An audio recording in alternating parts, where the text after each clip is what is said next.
any other unit, you do something called turnover operations, where because you're new to the area, you want to go out and do like a presence patrol or something to get a feel for the area with the people who have been there, to kind of give you a lay of the land and say, hey, look out for this area. We think there's IEDs over there. Remember, if you're over here, you're in plain sight of the enemy, they can shoot you. But when they got there, the British were so anxious to leave. They did not do turnover ops. The British just looked totally weathered and beaten down and ragged, like they'd been fighting at OP Rock for decades. But they'd only been there for 60 days, the same amount of time that these Marines are about to be there. And before they leave, one of the British soldiers turns and says, hey, just so you know, if you dig anything up here, just put it back. And the Marines look at him like, what are you talking about? And he doesn't elaborate. He just says again, if you dig anything up, just put it back. Trust me. So that night, the men have settled into their new home for the next 60 days. And the way it works on any base in the world, but certainly in a war zone, is there's always someone manning a guard post. And so the first night, it happened to be Corporal Lena's turn to be on watch. Corporal Lena is the second in command of these 8 Marines. And he was up in the guard tower, and you got to put yourself in his mind, okay? Even if you've never been to Afghanistan, just imagine being out in the middle of nowhere, like in the middle of a mountainous desert with no village, no people, no anything. But at the same time, you are hanging it out there. You are totally exposed. There are people in the mountains around you that want to kill you, for sure. And it's you and 7 other sleeping people right in your little tiny OP. All you got is a radio where you can call back to your main base that's far enough away that if something bad happened, you better hope that 1, you can get through to them, and 2, they can get over here as quickly as they can. And the great fear when you're in these remote locations is that you're going to get ambushed. There's so many stories about these complex attacks being launched on these small little outposts where all of a sudden groups like these 8 Marines just get totally overrun by the Taliban. So it's a terrifying thing. When I was in Afghanistan, I didn't stand all that much guard duty, but when I did, you know, you're up in the shack and you're kind of looking out into this like vast expanse of kind of nothingness. And you're wondering, like, are people watching me right now? You know, is someone taking aim at me right now? I mean, you're protected and you're doing all the things you're supposed to do, but nighttime in Afghanistan, standing guard duty, it's very eerie. And so this first night, Lena is up there, it's very quiet, and his radio that's right next to him, like imagine like a big walkie-talkie, right? Military grade radio. It starts crackling. Military radios, at least American military radios, are from the 1950s and they have basically not changed. They're very durable and they work, but it's not uncommon for them to falter. And that's how we have people that specialize in just radios that can fix these things for us. Because if you lose your line of communication, you're screwed. And so he's sitting there and he starts hearing crackling on the radio. And so he notices it, but he doesn't think much of it. And the crackling stops and he's looking out into the mountainside and he's kind of looking around and just doing his typical guard duty. Then the crackling picks up again and he thinks he can hear someone speaking in the radio. It didn't sound like English. It didn't sound like even words necessarily, but it was a little bit louder. Now he's really paying attention to it. Because he was worried his radio might be going bad, he first took the battery off, looked at it, blew it off, reconnected the battery, rebooted it, and put it back down. And he's a little more keyed into his radio. And then a couple minutes later, he hears this crackling, and now he can clearly hear someone's voice. And it sounds like Russian. He thinks someone is speaking in Russian. This is an encrypted radio. You're not picking up random signals all over the place. You only are picking up people that have your crypto. And it doesn't make any sense to pick up somebody else's voice. This has to be someone on your team. And so he thinks, okay, I'll check in with the main base because my guys are all asleep right here. They're all sleeping right there, 7 of them. There's no beds. They're laying on the ground right there. I can count them. No one's on the radio. So he picks up the radio and he calls into the main base and he says, hey, is anybody pushing traffic out this way to OP Rock? And like right away, they get a response from the main base that says, no, we're not pushing or receiving traffic. Lena's not terrified about this, but he's like, okay, there's something going on with the radio. The crackling and gurgling and weird sounds would persist throughout the night To the point where the next morning when the next guard came on duty, he said, hey, I think there's something strange going on with the radio. You should probably go switch it out and get somebody else's radio while you're up here. Lena's relieved of guard duty and he goes down to check on the other Marines. And at this point, everybody's awake and, it's the start of their first full day at OP Rock. And because they have nothing else to do besides defend it, they start taking stock of how well fortified is it? What are some ways that we can improve this place?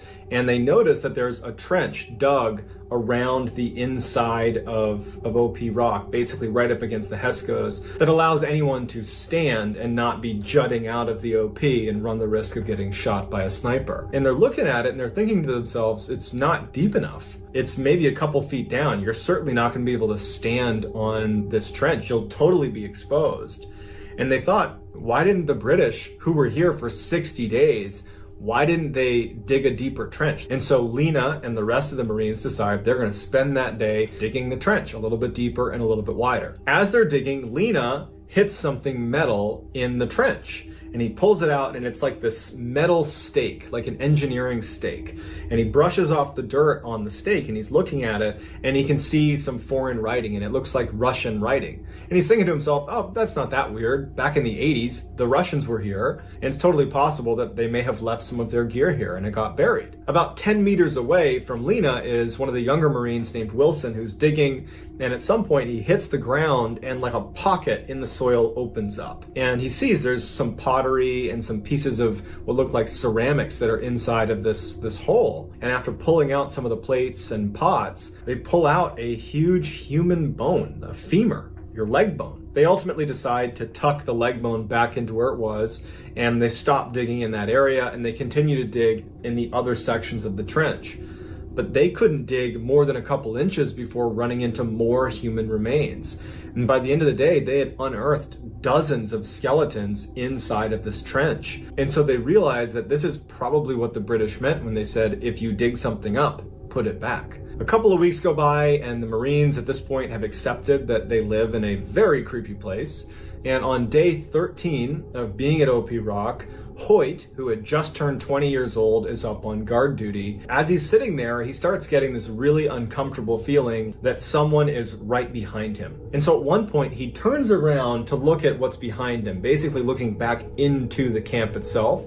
And now, coming from outside the wire where he had just been looking, he hears this horrible, blood-curdling scream. He turns around and he's looking out. He's got his night vision goggles on. He's looking around for anything. And all of a sudden, a couple hundred meters away, he sees a man running between one bush to another bush. Now, they know that at any time they could get attacked. So they're not thinking that this could be anything other than the Taliban coming to attack them. And so the other Marines have jumped up because they heard the scream and they're looking to Hoyt to be like, what's going on? Hoyt is saying to them, I got a guy, he's about 200 meters away. I just saw him running right to left. Lena runs over to the edge of the Hesco and he raises his rifle with a thermal imager on it and he's looking out and there's no heat signature out there. It's totally cold. There's no animals, there's no people, certainly, there's nothing. And Lena is yelling to Hoyt, where is he? Where do I need to look? And Hoyt's saying, he's right there. I just saw him go behind that bush. But Lena is looking out and he can't see anything on thermal. And he's like, I don't see anything. There's no one out there. The Marines also had a dog that they inherited from the British soldiers that had been there. Her name was Ugly Betty.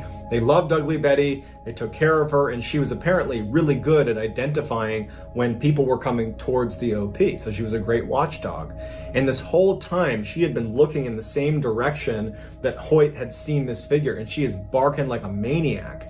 And even after they're looking with thermal and they can't see anyone out there, they can't get Betty to calm down. She's completely transfixed on the area where Hoyt had seen this figure. So for the rest of the night, the Marines are totally on guard, anticipating at any moment that they're going to get attacked. Someone's going to take a shot, they're going to throw a grenade in, because we lost this guy who was right there in front of us. So eventually, the next day, when they didn't get attacked, they just kind of said, okay, and they moved on and just figured it was an anomaly. Another couple of weeks later, on day 26, Zolik, who's another one of the younger Marines, was on guard duty, and it was really hot.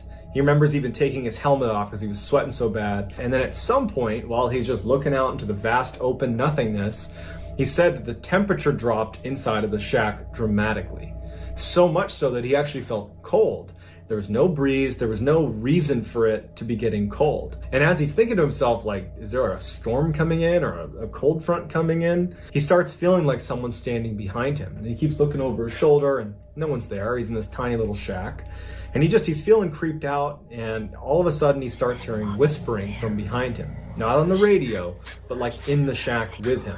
And he keeps turning around and he keeps thinking, like, am I hearing things? Am I losing my mind? And he starts hearing footsteps on the roof of his shack. And that's when he thinks, oh, Smith, who was the kind of class clown of the group, is playing a joke on me. He must be whispering outside. I bet he climbed up on top and he's screwing with me. So he jumps out of the shack and looks up, expecting to see Smith standing on the roof of the guard shack. But no one's on the guard shack. At this point, Zolik's pretty spooked. He does a quick search on either side of the guard shack, thinking maybe Smith is there, but no one's there. And then he turns around and, of course, sees that the other 7 Marines are all asleep. So it wasn't Smith, it wasn't any of his teammates. At this point, he goes back in the shack and he raises his rifle and he's looking through his thermal scope. So any human would light up like a Christmas tree if you saw them on a thermal. And he's scanning outside all around, thinking, did I hear someone who's out there? Because they had that weird run-in 2 weeks earlier with that random person that they could never find. He's thinking maybe there's somebody else out here. And as he's scanning, he sees a man standing a couple hundred meters away with his fists raised like this. Zolik was so caught off guard from the way he was standing that he actually lowered his rifle to look, because the moon was pretty bright, the illumination was pretty good. And he looked, he couldn't really see him again, so he brought his rifle back up, and now through his thermal, the figure was gone. Zolik in interviews has admitted that he was really stressed out about being at OP Rock. He was really down. I think of all the Marines there, he was depressed. He did not want to be there. He felt like he was experiencing real combat fatigue. And he thought at this moment that he's losing his mind, between the whispering and the footsteps on the roof and seeing this person with his fist raised. And so instead of telling people that he had potentially just seen this person out along the perimeter of their OP, he started to convince himself that you're just losing your mind. You're stressed and you're hallucinating. You just gotta calm down. For the rest of the night, he would not see the figure on his thermal or anybody out there, but he would hear whispering behind him. He kept hearing footsteps on the roof, but he would go out and no one would be there. So by the time the sun came up, he really thought that he was kind of losing his mind. And so he went to his leadership, Sergeant Green and Corporal Lena, and he told them about what had happened the night before, about, seeing the figure that had disappeared and hearing these whispers and the footsteps. I mean, he really thought that he was losing it, and he requested to be transferred, and they granted it to him. And the other 7 Marines were really upset about that. They felt like he was kind of abandoning them, and they were really critical of the reason for him leaving. They're like, oh, you're just playing the crazy card. You're just making that up so you can leave this crappy place that we don't want to be here either. So they were not taking seriously what he claimed happened. They just believed he was using the crazy card to get out of being at OP Rock. Just a couple of days after Zolik's departure, Lena is on guard duty in that guard shack, and as he's looking out, Ugly Betty starts barking really aggressively towards the area that Lena is looking at. And so he raises his night vision goggles and he's scanning the mountainside looking for any sign of people that perhaps Ugly Betty has sensed. And he stops when he sees what he believes is a Taliban scout standing on the mountainside, who's pretty far away, a few hundred meters away, and he switches to his thermal scope to confirm that it's a person before he engages. And when he raises his thermal scope, there's nobody there. There's no heat signature anywhere. But Ugly Betty is still barking like a maniac in the direction of where this potential scout was standing. And so Lena goes back to his night vision goggles like a second later, and he's looking, and he sees the same scout, now about 100 meters closer to him, way closer to him. Like impossible to cover that distance in that amount of time. He practically falls over when he sees it. He switches to his thermal and he's getting ready to engage, but there's nothing there. And this is all happening in a matter of seconds. He goes back to his NVGs and he's looking and there's nothing there. And as he's about to go to his thermal for one last look, he feels a tap on his shoulder, which he believes is going to be one of the other Marines that must have heard him frantically moving around in the guard shack. And when he turns, there's no one there. There's no one anywhere near the shack. All 7 are asleep in the middle of the camp. At this point, Lena felt bad because he was critical of Zolik, who had left because he had heard voices and seen apparitions out in the distance. And here's Lena, the second in command of the group, having the exact same experience. But over the next 10 days, Hoyt, Smith, and Wilson would all have very similar experiences in that guard shack. And after a while, they all began sharing their stories, and they all realized that Zolik probably wasn't lying, and we were unfair to be critical of him because we've all experienced this now. Then on day 59, the day before they're scheduled to leave, all of their radios go dead, all of them. And Lena goes over to Gibbs, who was their comms guy, and he's like, what's going on? And Gibbs was like, I've been working on the radios this whole time we're here. I've changed nothing. They've always worked. Now, they did have a satellite phone, but it was an unreliable way to get in touch with reinforcements if you really needed it. They're pretty much isolated at this point, and they're all just sitting there, just hoping they can get through one more night without any problems. Wilson is the one actually in the guard shack, and then all of a sudden, machine gun fire opens up right outside of their base. And Wilson is totally caught off guard. He has no idea where it's coming from. He's trying to call it out to the guys where they're getting shot from, and all the other Marines are scrambling to the walls. They're taking cover behind the Hescos, and as they're laying there, Lena runs up into the guard shack with Wilson. He's like, grabs him and he's like, where are they shooting us from? And Wilson's like, I have no idea. And it's like, it's so loud. There's all this gunfire coming in at them. And as Lena and Wilson are trying to figure out where this is coming from, they hear the distinctive sound of an RPG being fired at them. It's a rocket-propelled grenade. It's like a whistling sound, and they know it's going to hit them at any moment. The two of them brace for impact, and they hear the sound of this RPG smashing on the side of the OP. And the machine gun fire is just continuing. It's a non-stop. And so a couple of the other younger Marines basically low-crawled their way into the trench where they were protected from these rounds. And they're thinking, like, we got to make sure no one's in the trenches. And so they start clearing the trenches, but no one's in the trench. And it's just this constant barrage of gunfire. They have no idea where it's coming from. And then just as suddenly as it started, the gunfire stops and it's silent. As soon as the shooting stopped, the Marines did not just poke their head up and say everything's fine now. If you're being shot at, you assume that even if there's a break in the gunfire, they're going to start shooting at you again. And so for hours, they're just like waiting for the next round of fire to start, but they don't even know where it's coming from. And they're kind of isolated and exposed. So they're all just kind of like hunkered down against the Hescos waiting to respond to the next volley of fire. But it never comes. And when the sun comes up, they're able to take stock of the damage to their OP from all the machine gun fire and from the rocket-propelled grenade. But there's no damage. No one had ever been shooting at the OP. There was no damage. So they had no explanation for it. So when reinforcements arrived, they just wanted to pack their stuff up and get the heck out of there. And they did. After leaving OP Rock, very shortly after, Smith, Parker, and Diggs, 3 of the 8 Marines that were there, were all killed in Afghanistan in separate instances. And then Sergeant Green, who was their leader, was very badly injured in an IED blast. Lena believes that when they were digging out those trenches and finding all those bones, that they unleashed something. It turned out a lot of people had lost their lives on that little strip of rock. When the Russians invaded Afghanistan, they captured OP Rock and killed all of the Mujahideen that were located at OP Rock. Then the Taliban came in and they took back OP Rock from the Russians and killed all the Russians that were at OP Rock. Then Americans came in and took back OP Rock from the Taliban, killing all the Taliban that were there. So you have all these people, probably dozens and dozens of people that at one point have been holding OP Rock that had all been killed at OP Rock. And so Lena believes that it's only a matter of time before this curse that they unleashed comes back to get him. So I'd love to get your reaction. What do you think happened at OP Rock? Is this paranormal, or is there a rational explanation for this? Let me know in the comments and I'll do my best to get back to as many of you as I possibly can. If you enjoyed this story and you haven't done this already, please play Ding Dong Ditch on the like button's house, and then also subscribe to my channel and turn on all post notifications so you don't miss any of my weekly 3, 4, even 5 video uploads. If you have a story suggestion, we have a subreddit just called MrBallen. It's linked in the description below. You can submit your stories there. And if I intentionally use your story, I will certainly credit you. If you want to get in touch with me. One day in 1785, a woman writhed in pain in a hospital bed at the Royal Infirmary of Edinburgh, which was one of the largest and most advanced hospitals in Scotland at the time. Now, despite this hospital being enormous, the room this woman was in was very small, and it was very stark too. The walls were blank, the floors were blank, there was just a single window to the outside. In fact, the only furniture in this room was the metal bed that she was lying on. And this woman, as she was laying on this bed, she was gripping the bed frame and she was sweating profusely and she was shrieking in pain like her body was being ripped in half. And surrounding her on all sides were all these nurses sort of anxiously watching her to see what was going to happen next. This woman was in labor, and she'd been in labor for several hours, And so far, it was not going well. So giving birth in the 18th century looked a whole lot different than giving birth today, primarily because there really was very limited pain management tools at doctors' and nurses' disposal.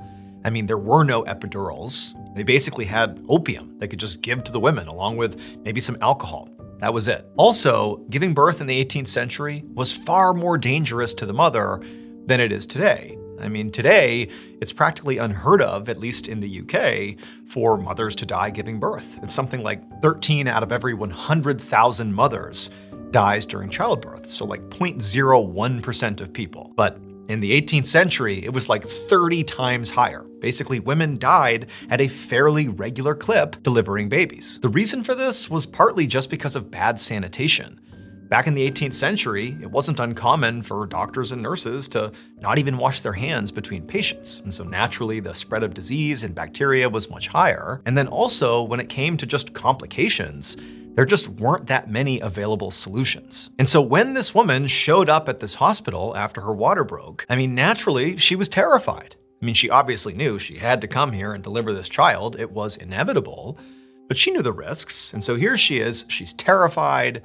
But quickly, the staff, they took her in, they got her to this room, they laid her down, and it just sort of seemed like everything was sort of normal. Like they do this all the time. Yes, it's a risky and dangerous thing, but it just sort of seemed like her delivery was going to be fairly normal. And so for a couple of hours, she's laying in this bed, the nurses are checking on her, everything's fine.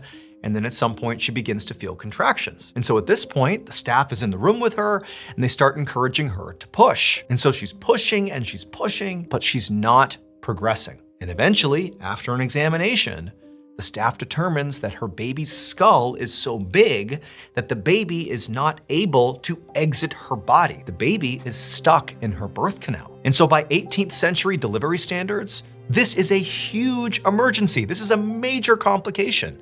And so the mother and the baby's lives are now in danger. So if this happened today, this woman would just be given an emergency C-section, and very likely she and the baby would be fine. Now, back in 1785, C-sections did exist, but they were extremely dangerous to the mother. It was basically a death sentence for the mother.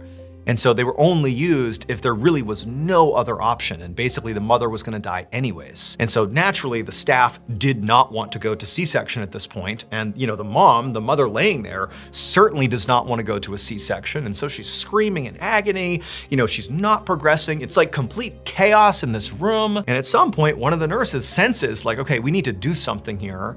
And so she left the room, and a couple of minutes later, she came back with this gray-haired surgeon, and he walks over and he surveys this mad scene of screaming and yelling, and there's bodily fluids everywhere. I mean, it's absolute madness. And he looks at the mom and he just says, everything's gonna be fine, okay? Your pain, this miserable situation you're in, it's gonna be over in a second.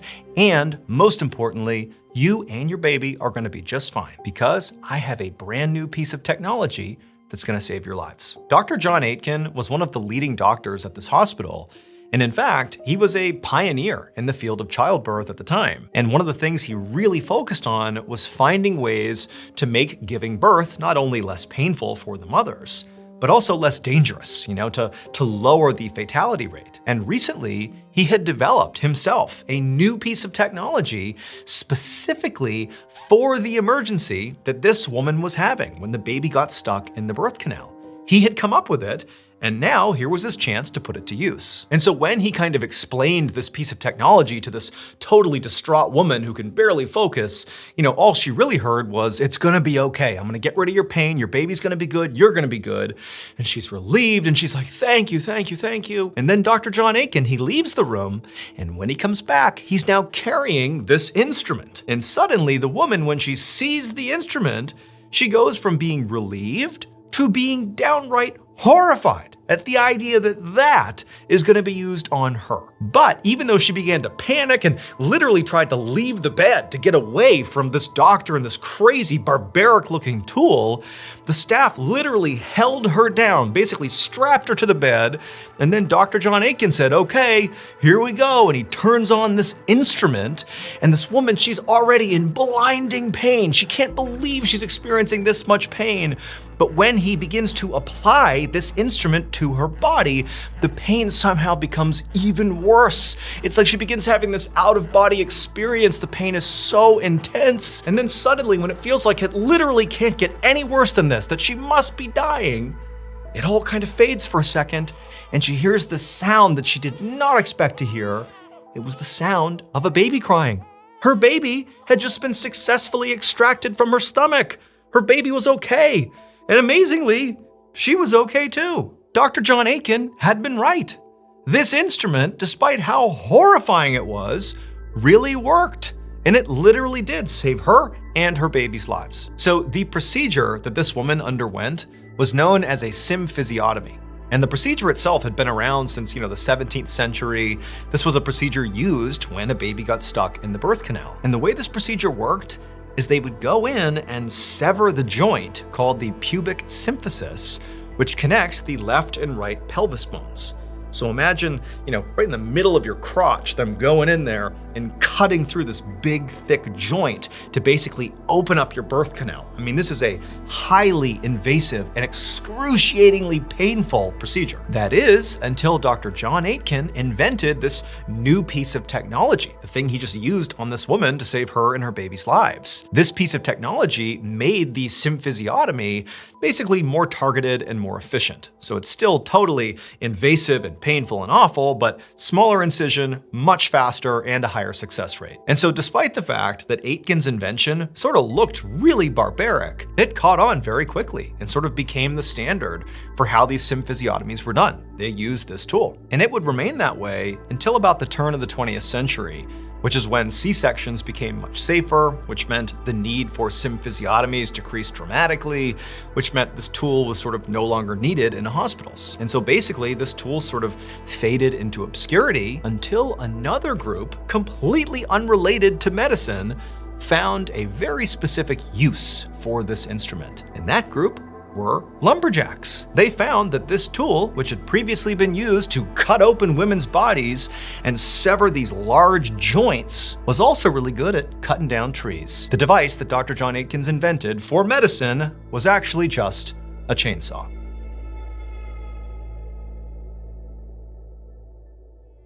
At 3:30 p.m. on July 27, 2019, a 22-year-old college student named Nicole logged onto her gaming computer in her bedroom in North Carolina. Nicole had spent the morning and the early part of the afternoon studying, but now she could finally kick back and relax and play her favorite video game, an online multiplayer combat game called Perfect World, where people battled each other as characters inspired by Chinese mythology. Perfect World was a pretty niche game, so not a whole lot of people played it or even knew about it. But Nicole loved it, and she played it basically every day for the past few years, was totally hooked on it, and in playing it, she had met about a dozen other people from all over the world who also were obsessed with this game. And together, they had formed a virtual community, and they used a messaging app called Discord to communicate with each other outside of the game. So, on this particular day, after Nicole loaded up Perfect World, she also opened up her Discord chat, and she saw already that several of her friends were online, and they were all talking on the general chat inside of their server. And so Nicole began perusing the messages, and she saw the general theme of the messages being passed was about one of the other users on their server, somebody who went by the username Menhaz.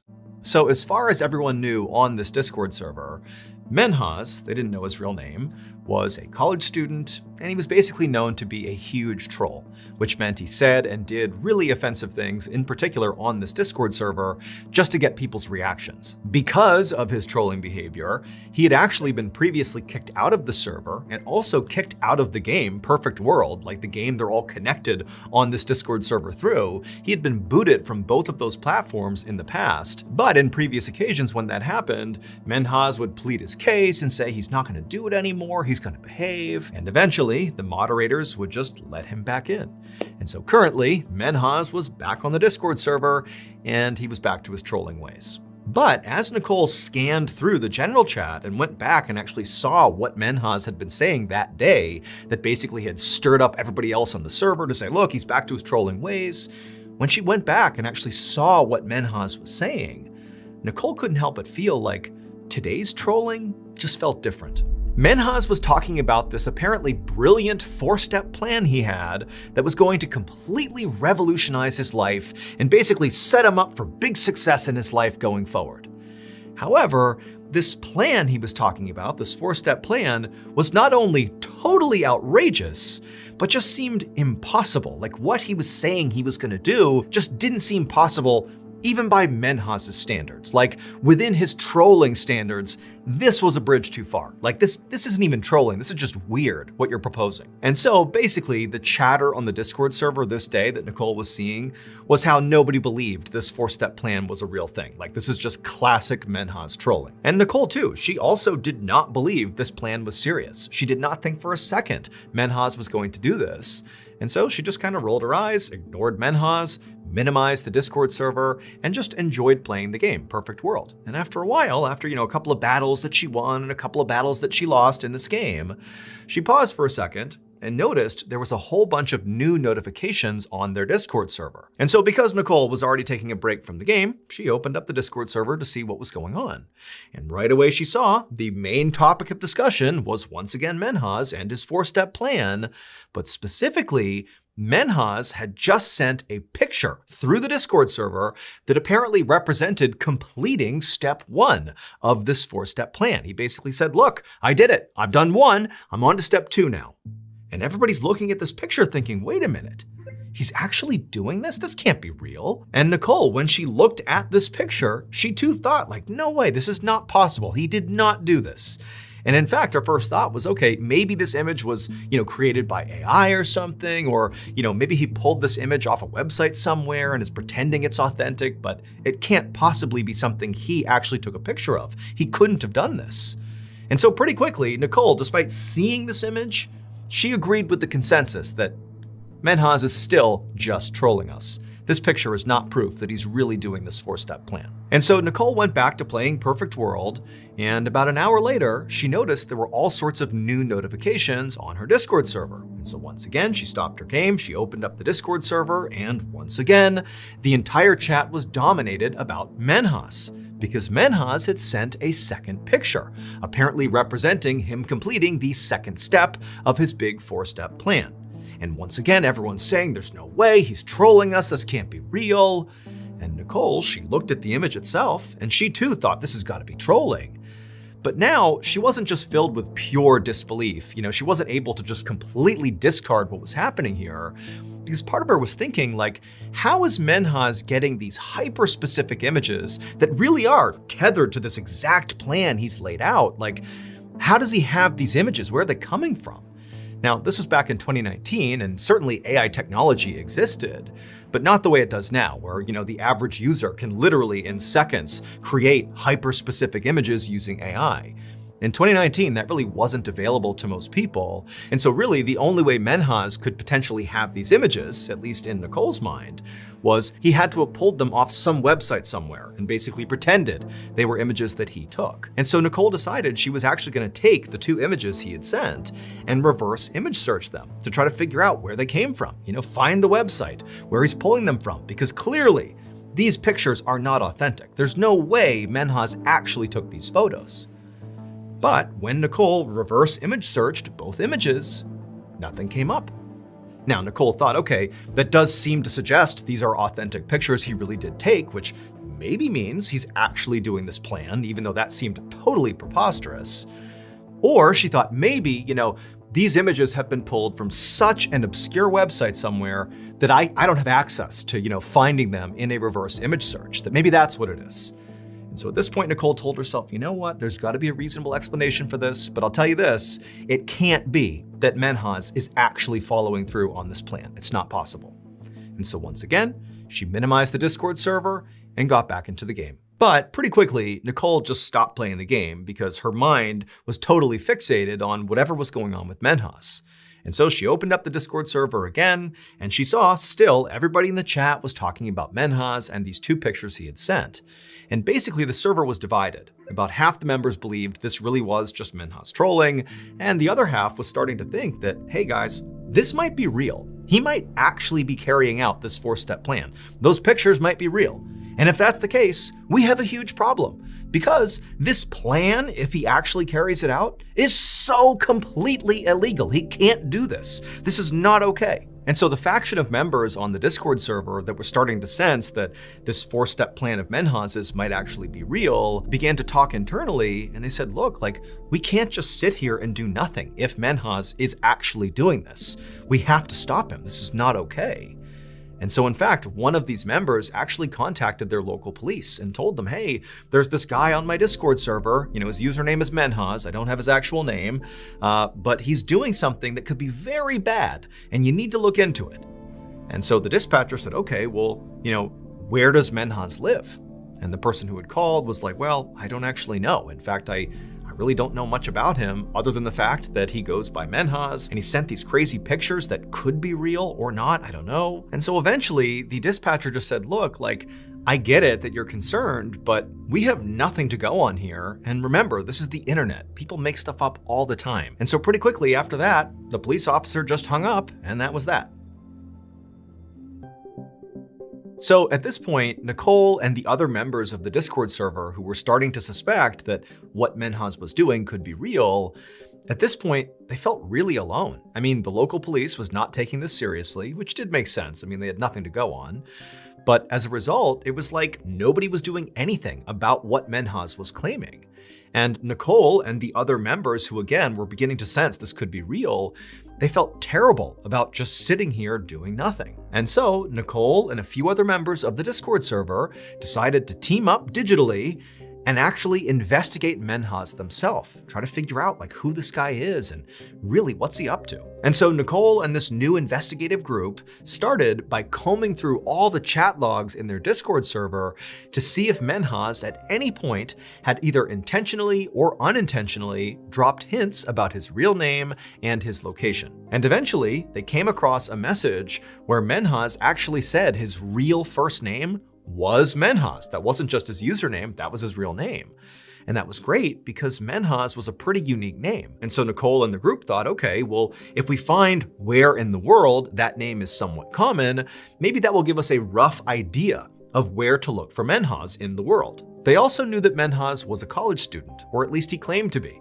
Now, he never actually said where he went to college, but he would often, in the Discord server, tell people when he was going to be on the server and when he was going to be off the server, like for classes and for studying and that kind of thing. He would say, okay, hey, I'll be on at 6 p.m. tonight, or I'll be off at 9, I'll be back on at 8. He would give these specific times, and he would always use Eastern Standard Time when he did that. And so a natural assumption that Nicole and her group made was, okay, very likely Menhaz lives in the Eastern time zone. And that time zone included the entire East Coast of the United States, Eastern and Central Canada, and also some countries in South and Central America. But while that was helpful, it still created too broad of an area in the world for this group to realistically look for Menhaz. It was nearly impossible to actually figure out where he was.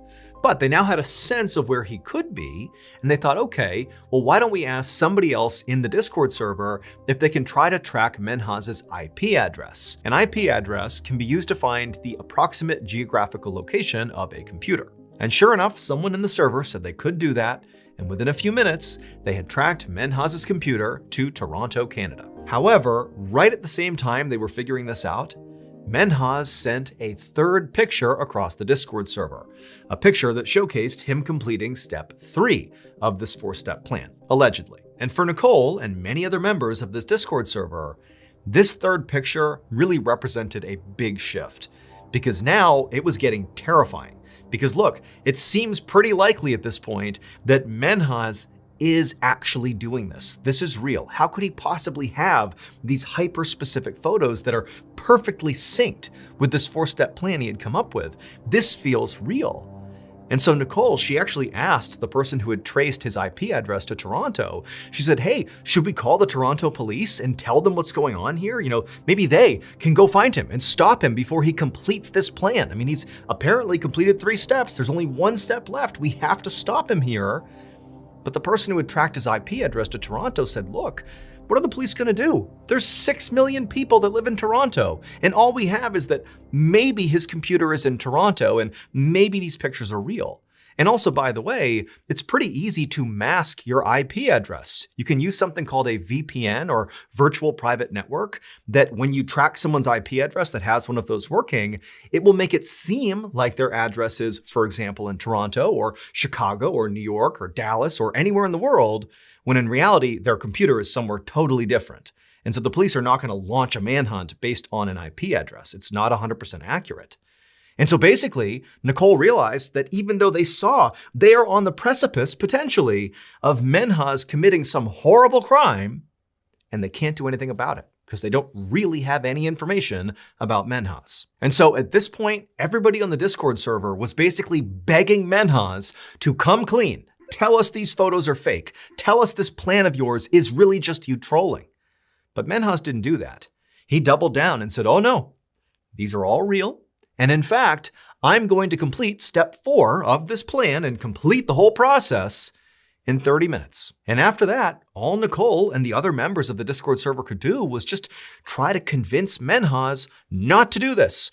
Don't follow through with this. Don't complete the plan. You gotta stop. It's not worth it. But Menhaz refused and said, I'm doing this no matter what. And sure enough, 30 minutes later, Menhaz would send one final picture, the 4th picture, showcasing that his 4-step plan was now complete. At this point, someone from the Discord server did call the Toronto police. The following day, at about 3:30 p.m., police officers arrived outside of Menhaz's home, which it would turn out was located in a small town just north of Toronto. The IP address had been correct. By this point, it had now been about 24 hours since Menhaz had sent the very first picture of his 4-step plan. Police knocked on the front door, having no idea what to expect here. They had seen the images Menhaz had sent on the Discord server, but at this point, until they went inside, they had no idea if they were dealing with a terrible crime or a terrible joke. When the door opened, Menhaz himself was standing in the doorway. He had a totally neutral, very calm expression on his face. He was very gracious. He welcomed the police inside. And when they stepped inside, they asked him, what's going on here? And all Menhaz said was, you'll see. So the police walked further into the home and eventually made their way upstairs. And when they got up there, they just froze. Because it would turn out, Menhaz was not trolling. Those pictures were not fake. He really had carried out that 4-step plan. It would turn out, for the past 4 years, Menhaz had been living a double life. To his friends and family, he was a college student studying engineering, and he was on a path to great success. When in reality, he dropped out of college in his first year and just pretended to go to school every day, when in reality, he would just go to a local mall and hang out there. And then in the evenings, when school was over and he would come back home, he would just immerse himself in video games, specifically that Perfect World game. That's what he did. He just went to the mall and played video games and lied to his friends and family. But July 27th, 2019, the day Menhaz put his 4-step plan into action, was literally the last day he could maintain this ruse. Because the next day, July 28th, 2019, was the day Menhaz was scheduled to graduate from his college. And so his friends and family were all expecting to be there and to see this amazing ceremony. And so to deal with the fact that his real life and his fake life were about to collide, Menhaz came up with his 4-step plan. And he literally told the members of the Discord server about his big plan, but nobody believed him because he was always trolling people. It just seemed like, oh, this is made up, another one of Menhaz's lies. But he was not lying. It was all true. Those pictures that he sent across were absolutely authentic. He took those pictures, and they did represent completing each step in the plan. The first picture was of his mother, the second picture was of his grandmother, the third picture was of his sister, and the 4th picture was of his father. And in each picture, those people were dead, because Menhaz had spent the day methodically killing his entire family to prevent them finding out about his lie. He hit them over the head with a crowbar and then slit their throats and took a picture, posted it to Discord. By the time someone from Discord finally got in touch with the Toronto police, it was too late. Menhaz had obliterated his entire family. Menhaz ultimately pleaded guilty to 4 counts of murder and was sentenced to life in prison with the possibility of parole after 40 years.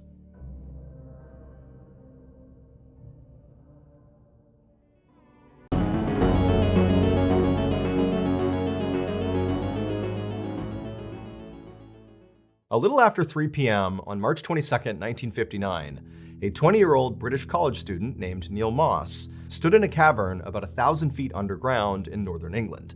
And as he stood there, he was staring with excitement into this dark hole right in front of him. The cavern that Neil was standing inside of was known as Peak Cavern, and it was one of the biggest and most twisting cave systems in the entire country. In fact, it was so big that at one point, an entire village of 30 rope makers lived inside of this cave. And then also, after those rope makers, the cave system became a hideout for criminals and thieves because there were so many secret passageways and basically places to hide inside of the system. So basically, Peak Cavern was a pretty famous place. And as a result, basically all of it had been mapped out or at least explored by scientists and spelunkers, except for this hole right in front of Neil. It was an entrance to a tunnel that nobody even knew about. Neil and the amateur exploration group that he was a part of had discovered this entryway about 2 weeks earlier. Now, neither Neil nor anybody else in this group had actually gone into this hole yet, and the reason for that was it was pretty dangerous. I mean, the opening to this tunnel was pretty small. It was 1.5 feet by 2 feet wide at the opening, and just looking down into it, I mean, it's a dark hole that you really can't tell how tight or how far it even goes. And so once you went inside of it, the deeper you got, the higher the risk of entrapment. And so whoever actually went into this hole really needed to be prepared. But Neil and the rest of his amateur exploration group really felt like it would be worth it to try to go down this tunnel.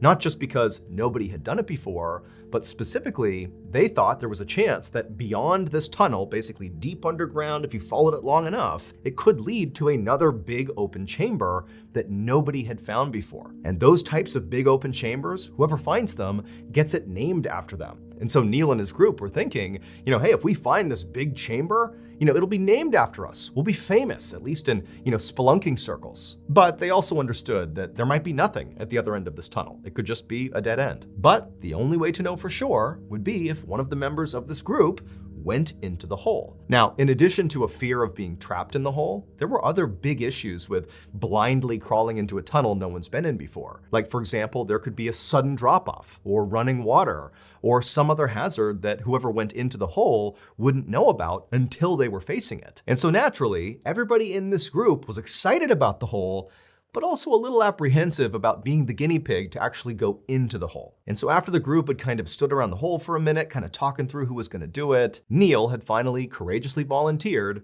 to be the guinea pig.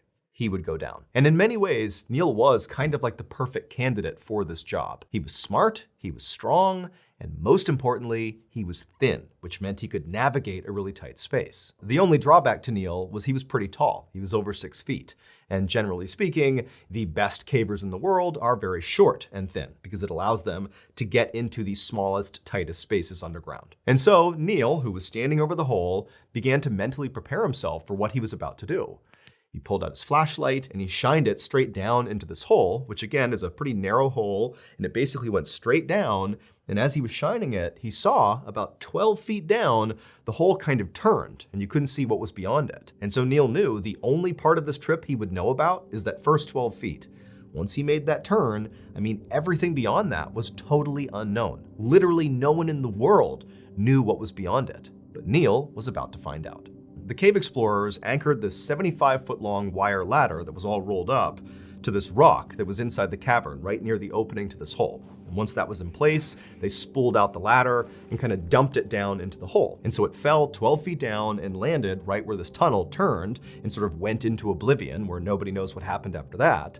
And so Neil, his job was going to be to go into this hole feet first, go down 12 feet, and then with his feet, as he kind of blindly crawled backwards feet first into the tunnel, he'd be kicking with his feet this ladder, extending it farther and farther into this tunnel. The idea was this ladder was his way back out again. So he's basically on top of the ladder, making his way, and at any point he can just grab the ladder and climb back out again. And so once the ladder was in place and all the cave explorers were kind of waiting for Neil walked up to the edge of the hole, he took a deep breath, and then he swung one leg into the hole, placed it on one of the rungs of the ladder, put his other leg on the ladder as well, and kind of tested it to make sure the rock that was anchoring the ladder could hold his weight. Once he was sure it could, he said goodbye to the explorers and then began his descent, feet first, down into the hole. As Neil slowly and carefully climbed down this ladder during this first 12-foot section, he felt the walls of this hole closing in on him. When he was close to the bottom of this first section, the walls were literally flush with his shoulders and back. I mean, this was a really tight space. And so finally, he got to the very bottom of this 12-foot section, and he was about to step onto what he thought was another rung, because he can't actually see where he's going. He's just using his feet to feel.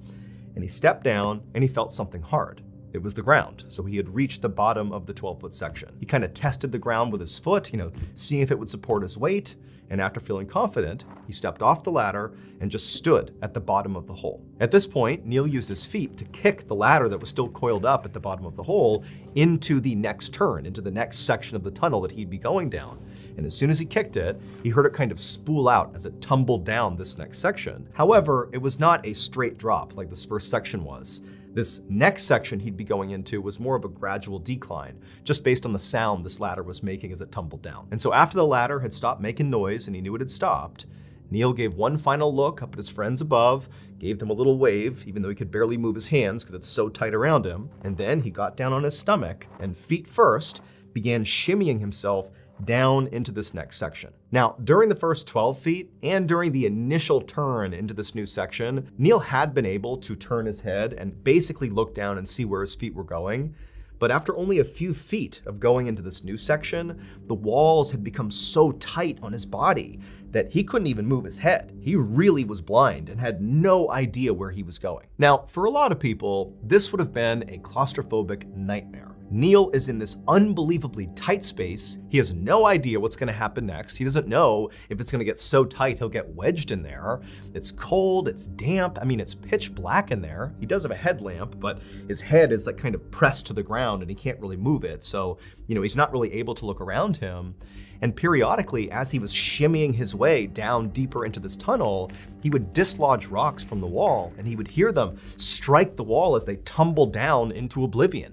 He had no idea if these rocks were tumbling into a dead end or if they were tumbling off a ledge somewhere, a ledge that he wouldn't be aware of until he got to it. But for Neil, this environment was something he thrived in. It was why he was so drawn to cave exploration. As much as cave exploring was a physical exercise and a physical test, it was much more a mental test. I mean, can you handle being in these tight spaces and persevering and continuing on when you're all by yourself and it's like dangers all around you? And also, Neil just loved being alone and in the dark. So cave exploration was like perfect for him. When Neil had made it about 10 feet down this new section, his feet touched the rolled up section of the ladder. And so with his toes, he kind of gave it a kick and the ladder tumbled for a second and he could hear it. And then it just kind of vanished altogether, like the ladder had gone over a cliff.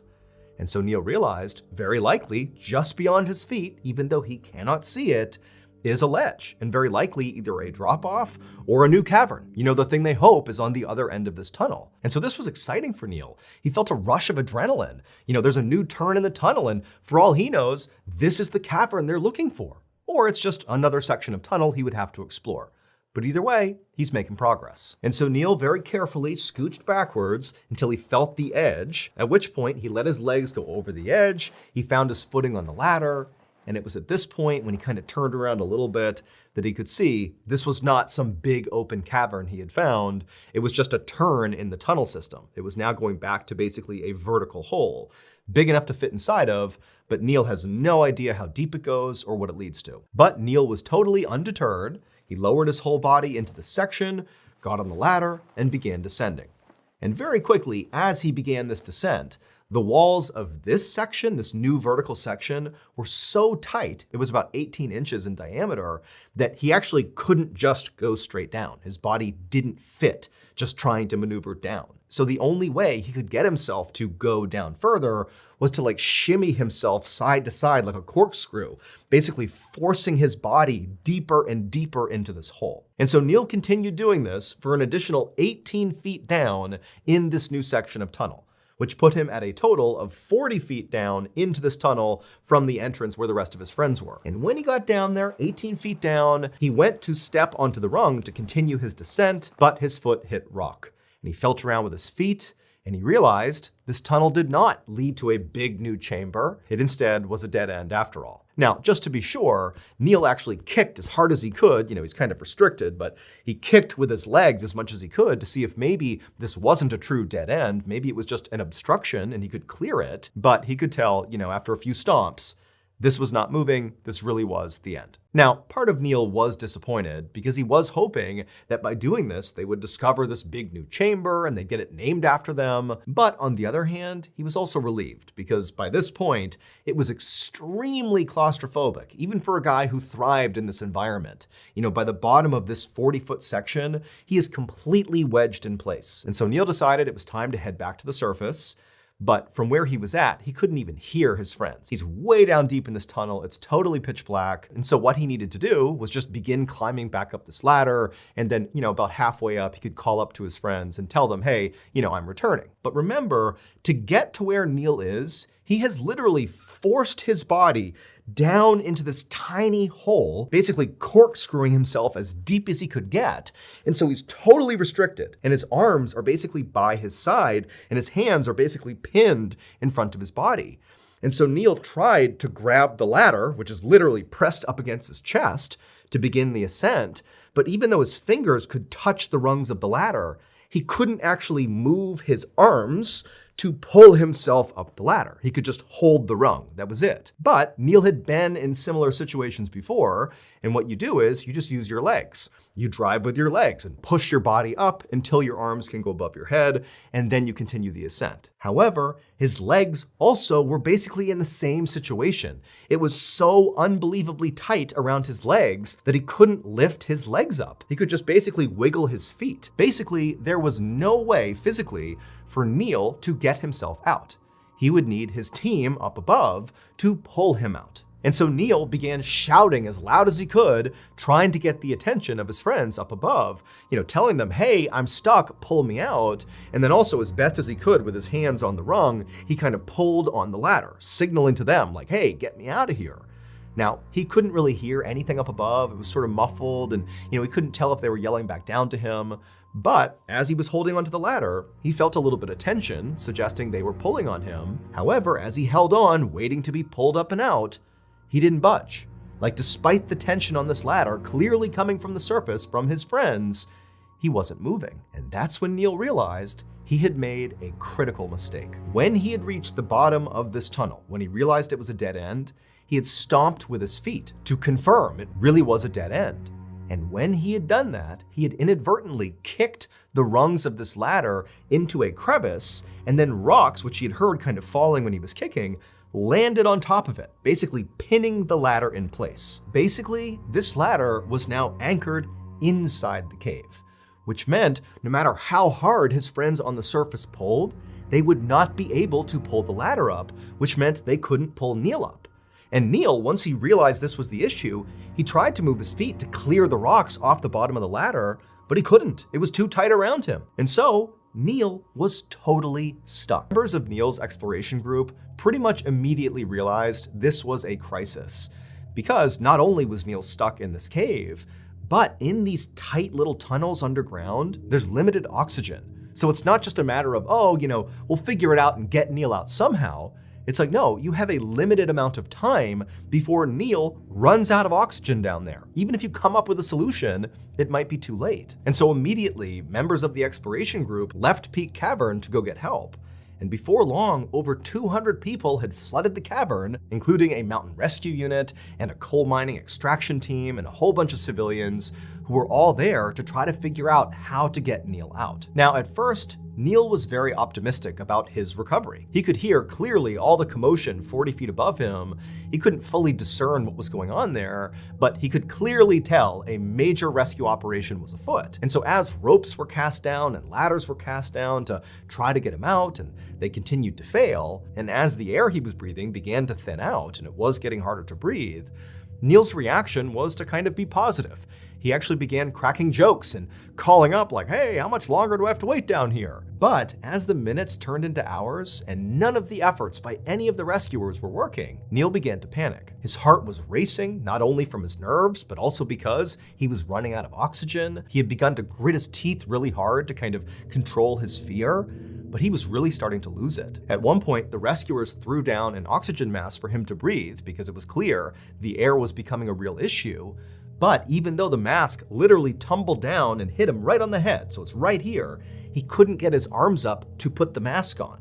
And so there it is, salvation, but he couldn't use it. And so before long, Neil sort of began drifting in and out of consciousness. One moment he'd be calling up to his rescuers, asking for an update. The next, they'd call down to him and get no response. Clearly, this situation was becoming dire. Now, to this point, the way the rescue had gone was the rescuers were basically throwing equipment into the hole, be it ladders or ropes or oxygen masks for Neil to grab onto or put on him, and they were hoping that basically Neil could get himself out of the hole. Because the great fear was, if we send a rescuer, or rescuers plural, into this hole to get him, they could get stuck, and now we have an even bigger problem. But when Neil began losing consciousness, when they couldn't get him to call back to them, they knew they were genuinely running out of time. And so they began pumping oxygen into the hole to hopefully buy some extra time. And then they decided, we gotta send someone into the hole. Someone has to go in there, get Neil, and pull him out. And so one by one, these courageous rescuers went down into the hole, and 8 times they tried, and 8 times they failed. All 8 either got stuck along the way or they passed out along the way. 3 people actually reached Neil and actually touched Neil, but there was no way to grab him and pull him out. And so Neil, who was conscious for a lot of this, he's hearing and literally in some cases seeing rescue. It's right there, it's right in front of him, but it just didn't work. By the time the 8th man was pulled back out of the hole, they could hear in the hole this horrible sound, which was Neil gasping for air. Even though they were attempting to pump air into this hole, it wasn't enough, and Neil just couldn't fill his lungs with enough oxygen. And so the rescuers yelled into the hole for Neil to just hold on. They were gonna get him out of there, just be strong, hold on. But by this point, Neil, he wasn't even saying anything back. He just continued making these awful gasping sounds. By about 7 p.m., when Neil had been stuck in this hole for 4 hours, the rescuers decided to send one more guy into this hole, this really small civilian. And he went down there with a rope to attach around Neil and hopefully pull him out. And this little civilian managed to get all the way down, all the way to Neil. And when he found Neil, Neil was unconscious, but alive. And the rescuer put the rope around Neil's shoulders and then signaled to the surface to begin pulling. And so from the surface, they pulled on this rope, and slowly but surely, Neil began to be pulled out of the hole.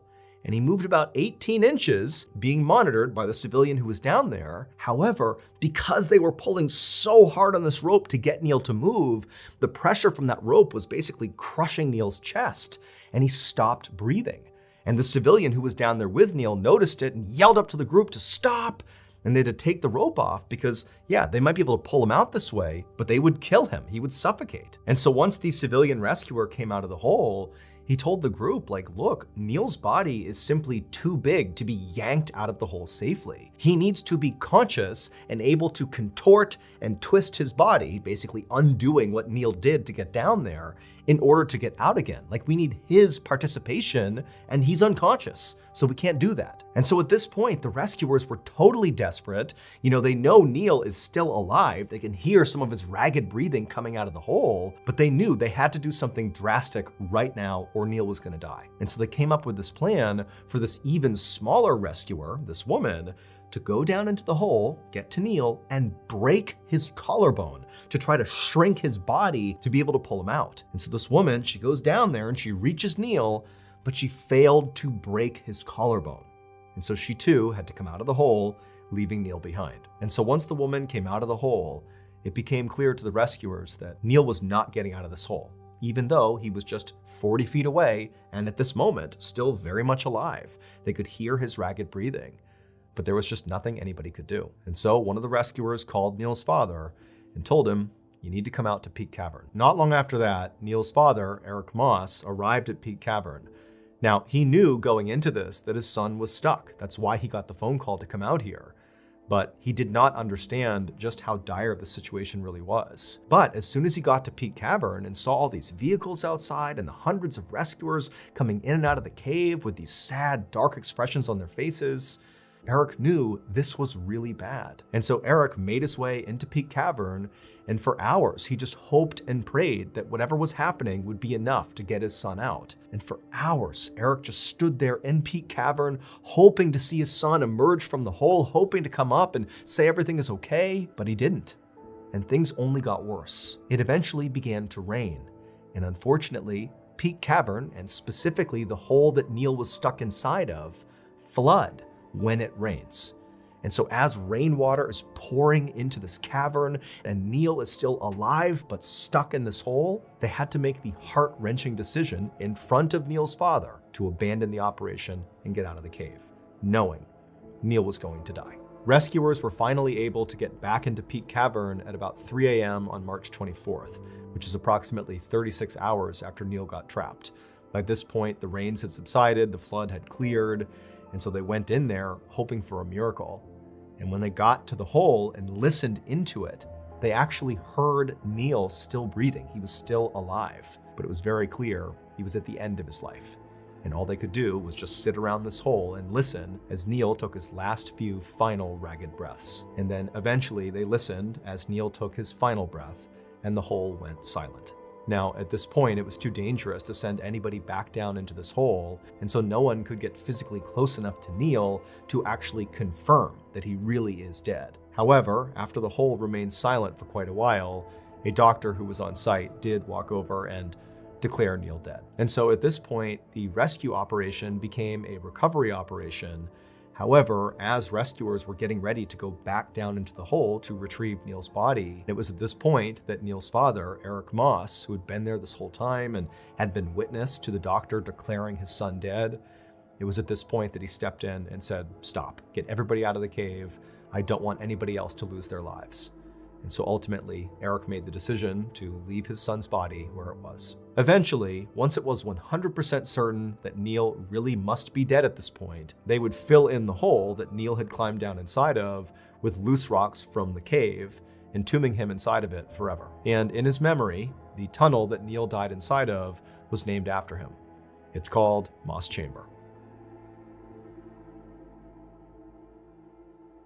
October 28th, 2006, in a Florida city called Port Richey, a 37-year-old woman named Marisa Weber walked in the front door of her home and called out a greeting to her mom. Her mom didn't call back, but Marisa could hear her in the kitchen making dinner, and so Marisa walked over to say hello. But Marisa only got about 2 feet into the family's very cramped living room when one of their many cats came bombing into the room and nearly knocked Marisa over as it ran past her and ran up to the side of the wall and just stopped and stared at the baseboard of the wall like there was something there. Marisa was totally annoyed by this cat, and as she looked over at it, she knew what it was doing, because lately Marisa had noticed there were clearly rats in her family's home, kind of scurrying around in the ceilings and the walls. Marisa could hear them all the time, and one of their cats was now clearly hunting one of these rats. And this totally stressed Marisa out. She'd actually begun taking anti-anxiety and antidepressant medication largely because of this rat infestation, and really just the fact that Marisa hated living at her parents' home, but she didn't really have the means to go out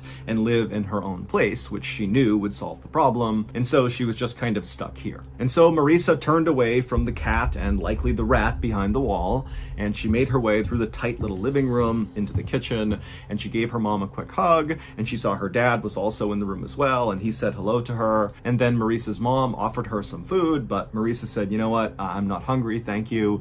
I'm just tired, I'm gonna go to bed." And so Marisa again gave her mom a hug, she said goodnight to her dad, and then she turned, walked up the stairs, and made her way to her bedroom. She went inside and shut the door. The next morning, Marisa's parents got up and they began making breakfast and getting ready for the day, but Marisa did not come downstairs, and so the parents assumed she must have left early for her job. Marisa was a secretary at a waste disposal company. And so the parents just had their breakfast and they too went out for their jobs. And then in the evening, when the parents were back home, Marisa did not come home at the time she normally would after work. But the parents were not actually that concerned right then, because they figured, okay, well maybe she left early and she came home from work early, and so we just kind of missed her on both ends, and that's why her door to her bedroom is shut. She's just come home early and she's in there and she wants to be left alone. After all, she's a 37-year-old woman. She probably wants her space. But later that night, when still the parents had not even heard their daughter moving around up there, the mother went upstairs and knocked on Maurice's bedroom door. But there was no answer. And so finally, Maurice's mom opened the door and the room was totally empty. Now, at this point, the parents did start to get concerned because they're thinking, okay, well, we didn't see her this morning. We haven't seen her now. We don't know where she is. But again, their daughter is 37 years old. And if she wanted to go do something out of the house by herself and not tell anyone, she was kind of entitled to do that. And so the parents ultimately decided that they would just let this go for now. And in the morning, they were sure to see her.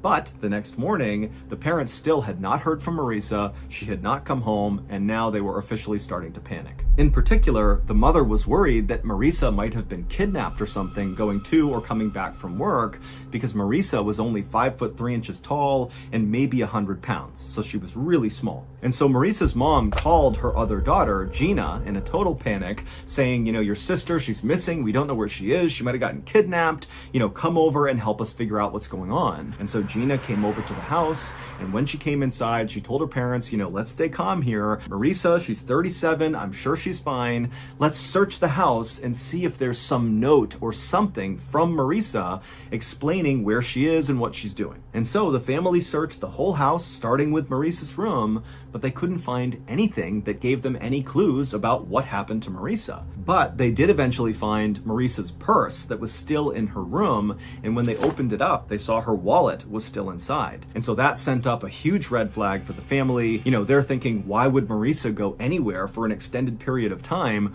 without her wallet? That made no sense. And so at this point, the family did call the police and they reported Marisa missing. But the police got nowhere on the case. And so on November 9th, so 12 days after Marisa had said goodnight to her parents, gone up to her room, and then vanished, the family was at a total loss for what to do. But Gina, Marisa's sister, had begun to think to herself, hey, it's possible that Marisa, who was not doing well mentally, she was very unhappy, she was totally stressed out about this rat infestation, which really highlighted the fact that she was stuck at home with her parents at 37 years old.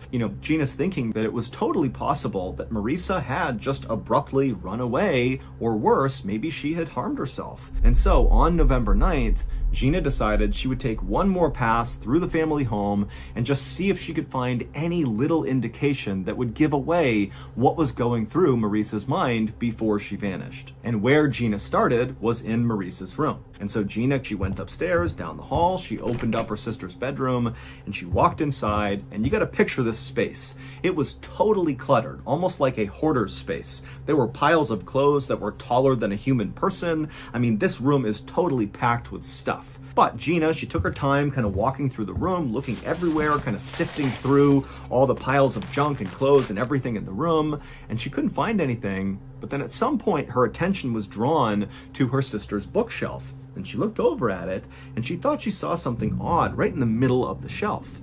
Now, Gina had a flashlight with her, and even though the light was on in the room, she still lifted up the flashlight and turned it on and shined it at this thing in the middle of the bookcase. And when she saw it, she screamed. Based on Gina's discovery, here is what happened to Marisa Weber on October 28th, 2006, the night she disappeared. That night, Marisa had come home, she saw her mom and dad in the kitchen, she was offered food, she turned it down and said, I'm tired, I'm going to bed. She went upstairs, she went into her room, closed the door, and sat down on her bed. Then Marisa grabbed a pill bottle next to her bed, which contained morphine and codeine, which are two very powerful painkillers. They're opiates, so highly addictive.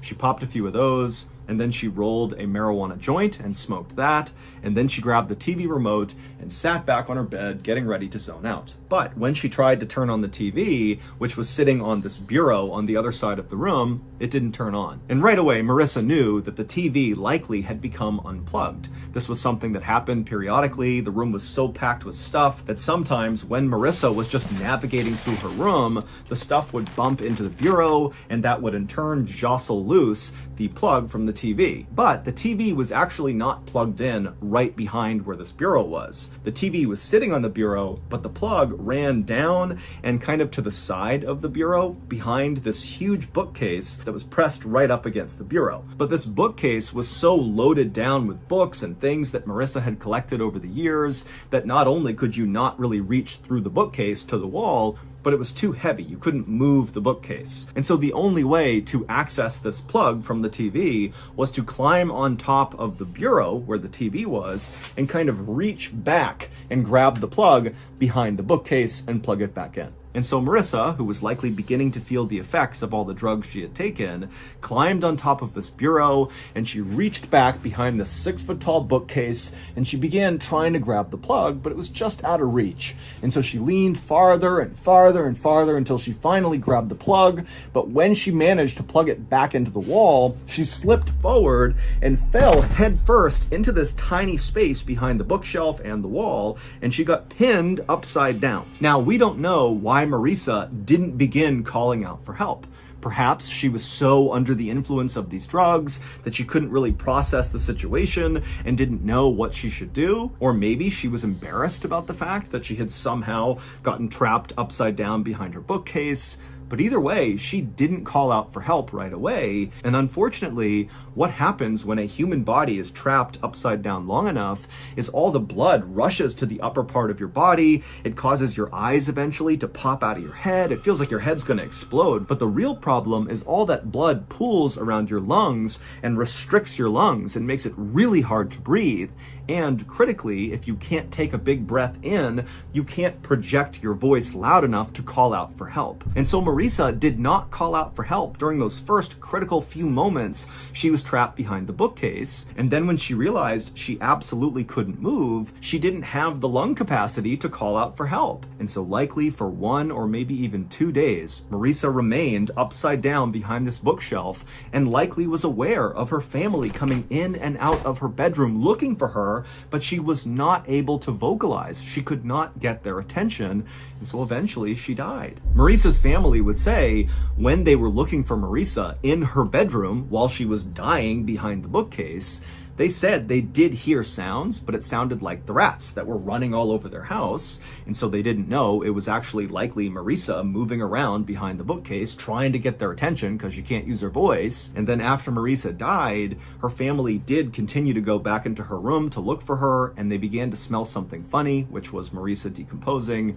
But the family didn't know that, and they chalked it up to the fact that the room was really messy. And again, there are rats in this house. I mean, this was not a clean space. And so they kind of thought, okay, the smell can't be anything serious. It wasn't until November 9th when Marissa's sister, Gina, was back in Marissa's bedroom and she looked over at the bookcase and she saw something strange. What she saw was her sister's foot right behind the bookcase. Gina couldn't really process it, so she got her flashlight out, she shined it on the foot, and when she scanned from the foot down, she realized it was her sister.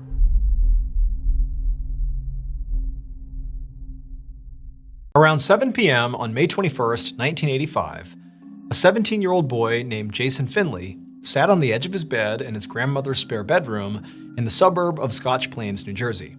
He took a deep breath and then grabbed the landline phone next to the bed and then punched in the number of the girl he had been seeing for the past couple of weeks. Jason really liked this girl.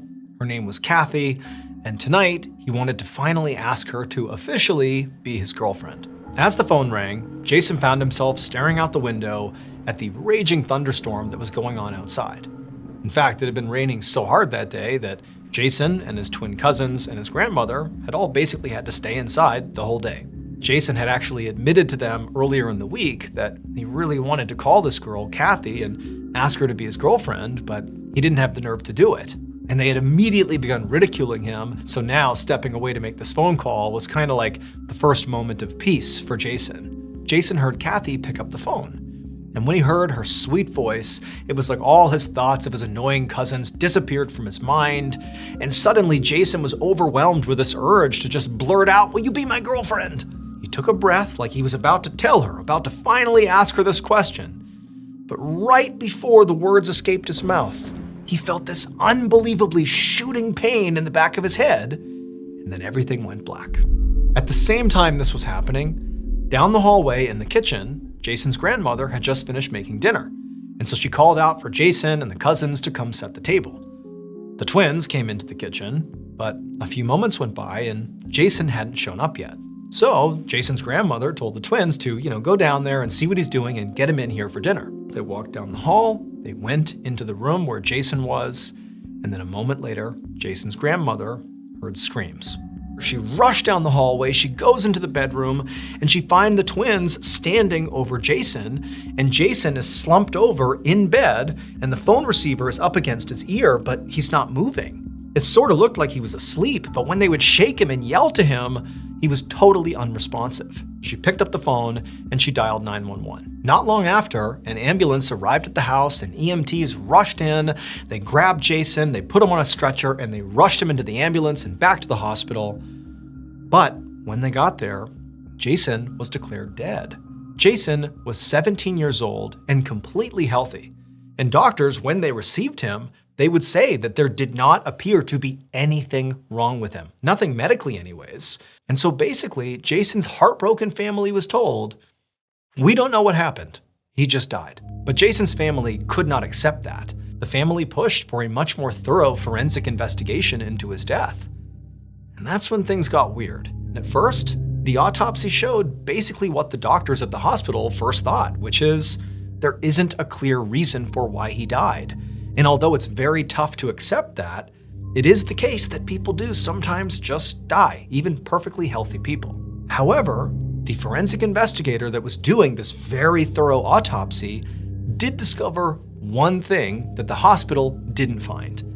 And that was that Jason had a ruptured eardrum. Now, generally speaking, this would not have been a big, wow, we figured it out moment. However, the forensic investigator was trying to come up with all these different theories about what could have killed Jason. And when they found the ruptured eardrum, paired with something else they had sort of zeroed in on, which was the weather at the time of Jason's death, they put those things together and realized they had figured it out. It would turn out, when Jason was on the phone speaking to Kathy, lightning struck the phone line outside. The electricity carried through the line, through the phone, into Jason's head, killed him instantly.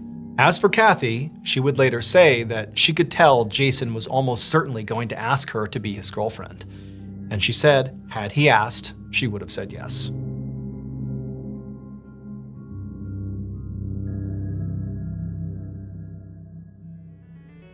Thank you so much for watching. Of 1848, a 25-year-old man named Phineas Gage got a job working construction on the Hudson River Railroad in New York. At this time in America, railroads were being laid all over the country, and so lots of workers like Phineas were needed to blast rock out of the way to lay down these railroad tracks. And as it happened, Phineas was an expert in explosives. He had learned how to set controlled blasts growing up on his family's farm in New Hampshire, and then later in his life, he had worked in a mine blasting through rock. And so in addition to just being the ideal railroad worker for this time in America, when Phineas actually started working in New York on this railroad, his co-workers immediately started looking up to him. Phineas was extremely smart and energetic. He was this incredible conversationalist. He was charismatic and funny and a natural leader. And so just 2 months into starting this new job, it was no surprise to anyone who knew Phineas or worked with Phineas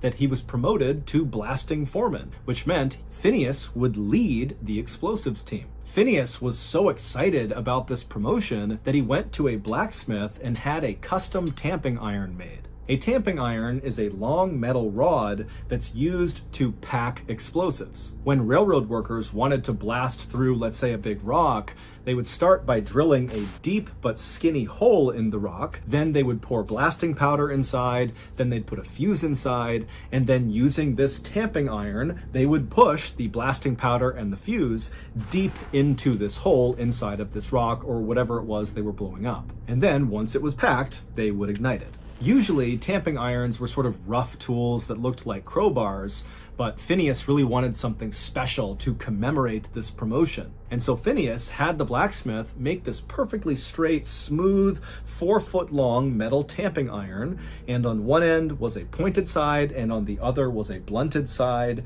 And this rod, it weighed about 13 pounds, and it was about 1.25 inches in diameter. And Phineas loved this tamping iron. He brought it with him not just to work, but basically anywhere he went. On September 3rd, 1848, so not long after Phineas's big promotion, Phineas and his explosives team were blasting through some rock that ran through a forest. And Phineas, he was right up front over the blasting site, helping them prep the explosive. His team had drilled that long, deep, skinny hole into the rock they were about to blow up, and then blasting powder was put inside, a fuse was put inside, and then Phineas took his tamping iron and began packing the powder and fuse deep into the rock. And the way he did this is he used the blunt end of his tamping iron to pack the explosives, which meant the pointed end was sticking out of the rock. And so as Phineas is doing this, someone behind him slipped on a rock. One of his men tripped or something, and so Phineas, with his hands kind of on his tamping iron, turned to the right to look and see what was going on. And when he did this, somehow his tamping iron that was inside of this skinny hole must have nudged against the inside of the rock, created a spark, and ignited the explosive inside of the rock, which meant the tamping iron was basically fired like a missile out of this hole into Phineas's head. It went in his cheek, up behind his left eye, up and out of his skull, and then shot 80 feet away, landing on the ground covered in Phineas's blood and brains. This happened so quickly that for a second after this thing has blown through Phineas's head, Phineas just stood there upright with his eyes wide, and then suddenly a geyser of blood began shooting out of the top of his head, and then Phineas fell backwards onto the ground. When Phineas's body hit the ground, he began having a seizure, at which point his co-workers, who were still kind of shaken up from this sudden blast, they rushed over and tried to kind of position him in a way that he wouldn't hurt himself. But I mean, they're looking at him and he's literally missing half of his head. He's covered in blood, and they're thinking, there's nothing we can do for him but basically wait for him to die. And so all of Phineas's co-workers, who adored Phineas, just stood there very somber watching their boss die. But eventually, Phineas stopped having a seizure, and then he opened his eyes and he looked up at his crew and he sat up and he said, "What happened?" Now remember, half of his head has been blown out by a 13-pound, 4-foot-long metal rod that has shot through his head. And his co-workers, when they heard how clearly he was speaking and how focused his eyes were, they couldn't believe it. How in the world is this guy alive, let alone having a coherent conversation with them? And so the co-workers told Phineas, "Please lie down, we'll get you help, lie down, relax." But Phineas, who still had blood also shooting out of his head, just kind of stood up casually and walked over to the railroad cart and signaled for his crew to take him back into town. And so the crew, they're looking over at Phineas, who now is literally head to toe just red from blood. Still bleeding, but less so, and he's just sitting on the railroad cart waiting for them. And so they walk over to him and they start the slow 1-mile journey into town on this railroad cart. And the whole time they're all kind of looking at Phineas, expecting him to die any second. But instead, Phineas is just kind of looking around with half of his head. And at some point he pulled out his logbook and carefully wrote down what time they were leaving their work site to make sure his crew was accurately paid. And then finally they reached town and Phineas was still very much alive and looking around, acting like nothing had happened to him.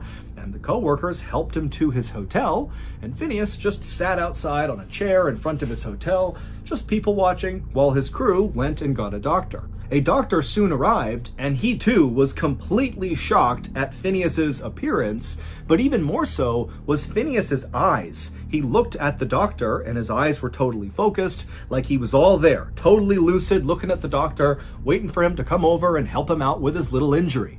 And when the doctor kind of timidly approached Phineas, Phineas very famously said as he sat on his chair, "Doctor, here's business enough for you." Like everyone else, the doctor fully assumed that despite Phineas's miraculous recovery from this injury, that he would soon die from this horrific wound in his head. And so the doctor moved Phineas up into the hotel, put him in a bed, and then basically made him comfortable. Now, the doctor at this point was not trying to save Phineas. He felt like there was nothing he could do to save Phineas. At this point, it was like mercy. Let's make this as pain-free as possible for Phineas as he inevitably dies from this injury. But Phineas didn't die. He would break out of it and basically be okay again. However, his personality at first, after he came out of this state of delirium, was not really the same. No longer was he this funny, smart, charming, confident leader. Instead, he was this guy who seemed to have lost all of his inhibitions and was kind of childlike. He swore all the time. He would tell people he had these crazy plans he was going to go do, but he would never follow through with them. And he would tell his nieces and nephews these wild stories about himself that were obviously made up and not even close to reality. But overall, he was okay, even though you could see his brain pulsing underneath his skin on the side of his head that had been blown off. And within a couple of years of this injury, those changes to Phineas's personality kind of faded, and he really did become old Phineas. However, there was one unique quirk to Phineas post-injury that never went away. And that was Phineas's kind of unhealthy love for the tamping iron that had blown through his head. After his injury, Phineas kind of stopped making friends, and any friends he did have, he really didn't try to keep those relationships up. He didn't get married, he didn't have kids. Instead, the tamping iron became sort of like his best friend. He took it everywhere with him, even posing at one point with the tamping iron the way you would expect a couple to pose for a photo. 12 years after his horrific injury, Phineas would develop seizures, likely from the injury, and then he would die with his beloved tamping rod right by his side. His case changed neuroscience forever by showing that an injury to the brain could affect specific personality traits. Today, Phineas's skull and his tamping rod are on display at Harvard Medical School.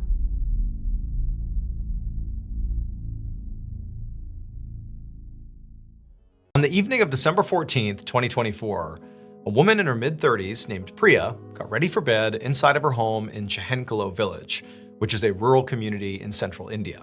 Priya put on her PJs, brushed her teeth, and then climbed into bed by herself. She was waiting for her husband, 35-year-old Anand Yadav, to finish his bath and then come in here and join her.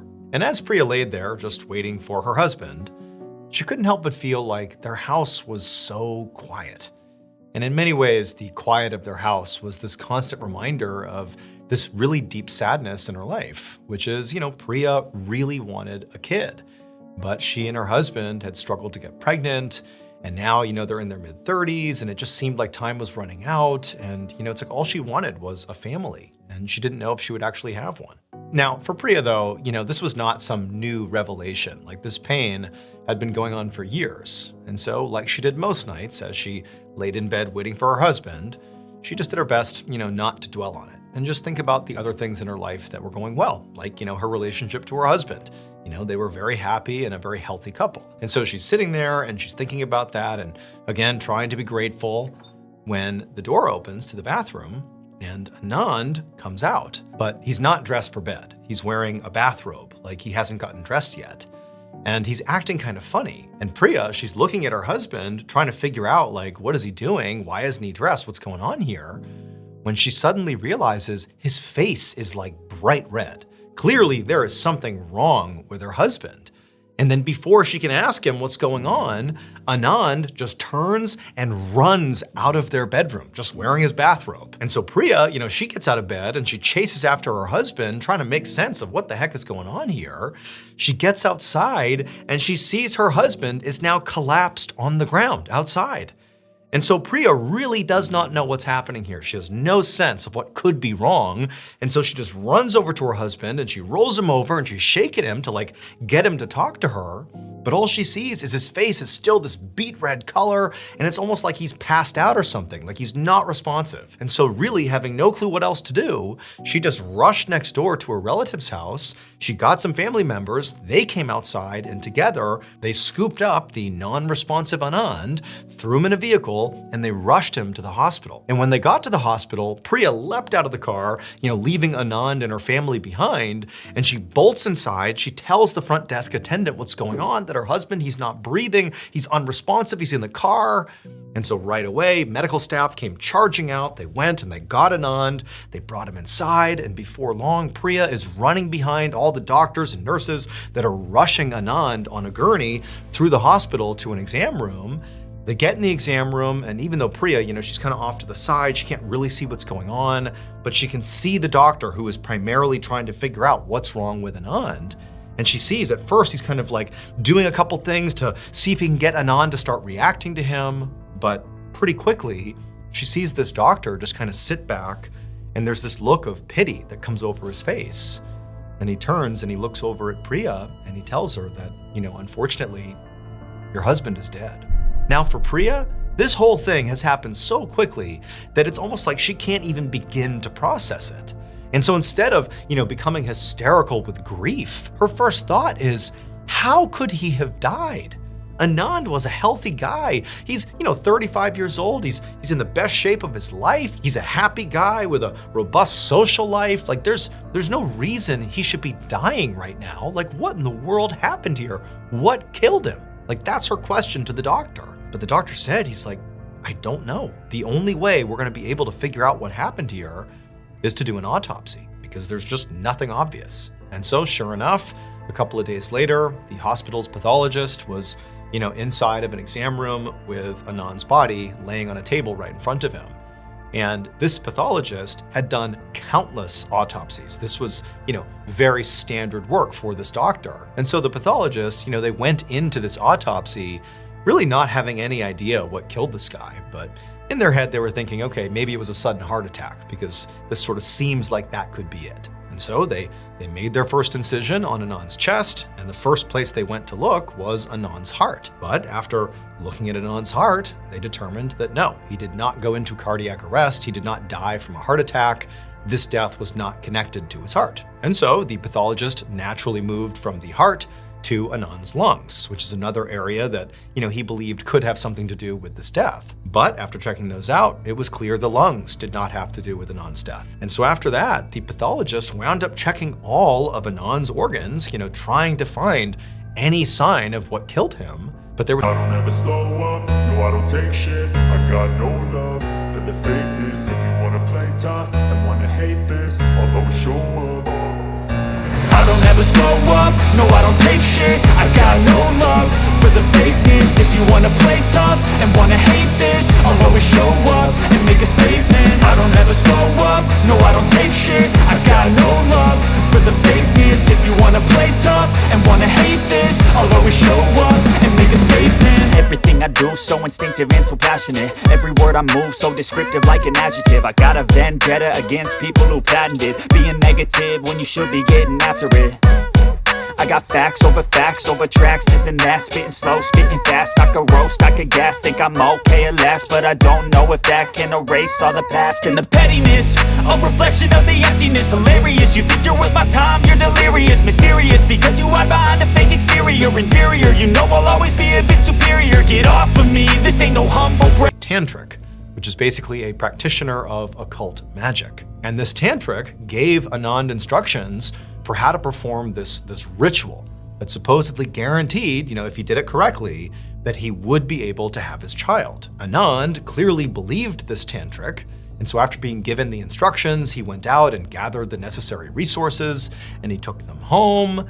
And then on the night that he died, while Priya was in bed waiting for him, and he was in the bathroom, taking his bath or whatever, well, at some point in the bathroom, Anand performed this fertility ritual.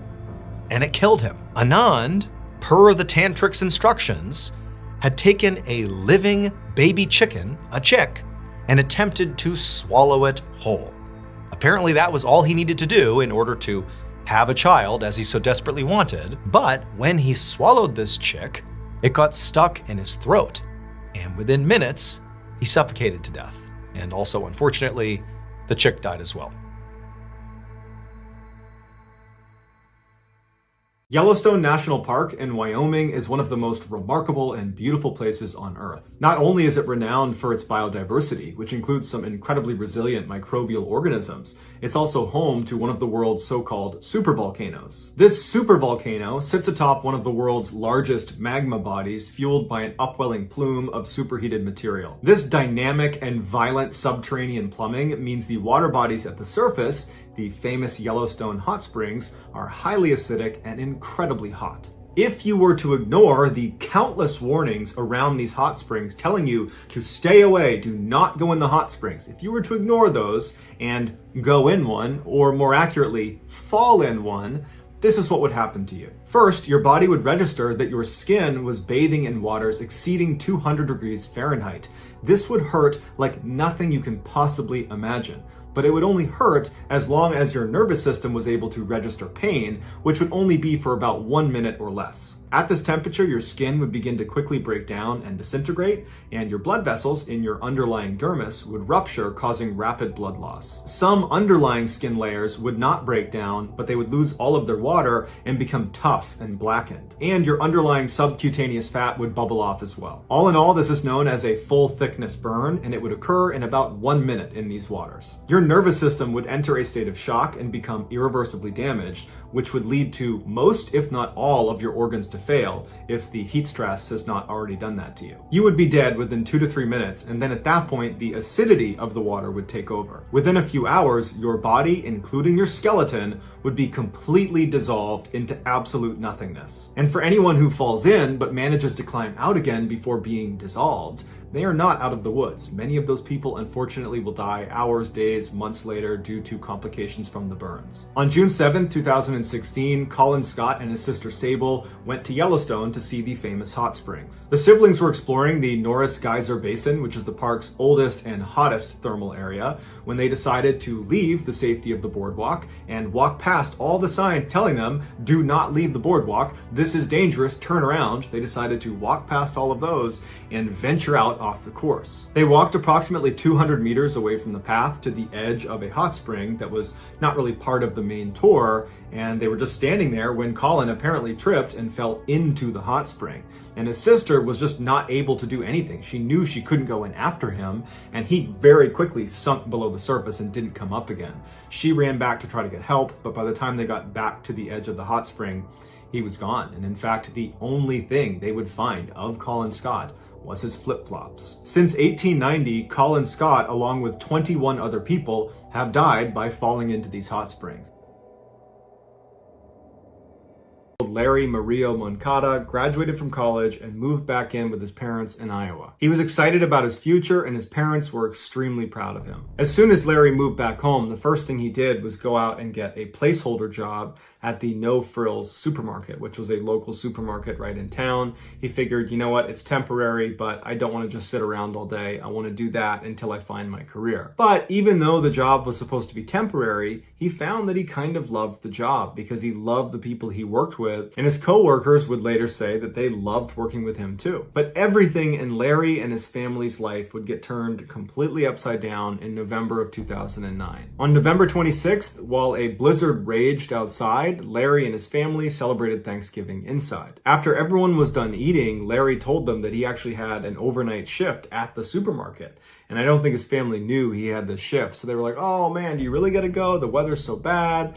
And he's like, no, I gotta go. I don't mind. And they're like, all right, well, hey, sorry you gotta work. And Larry walks outside and goes to work. The next morning when he came back from that shift, his mother would say something seemed off about him. When he came inside, he was very disoriented. He didn't really know where he was. And his mom's trying to tell him that everything's okay. You know, what's going on? Did something happen out there? And this is when it dawned on her that he could be having an anxiety attack. Just a few years earlier, Larry had had a whole bunch of panic attacks and he was really struggling with anxiety. And it wasn't until his mom made him go to the doctor and put him on medication that he stabilized. But at this moment, she didn't know if her son was on any medication or not. So just to play it safe, she said, hey, let's go to the doctor and have you looked at. You don't seem well. So she brings him to the doctor, and the doctor quickly prescribes Larry an antidepressant. They go and fill the prescription, they go back home, and Larry takes one of these antidepressants. But the medication didn't seem to be doing anything because over the course of the day, Larry got progressively more and more stressed out and more confused seeming, and eventually he told his mom that he was hearing voices in his head that were telling him his heart is beating too quickly and he needs to eat sugar to slow down his heart. And his mom is looking at him thinking, what do I do about this?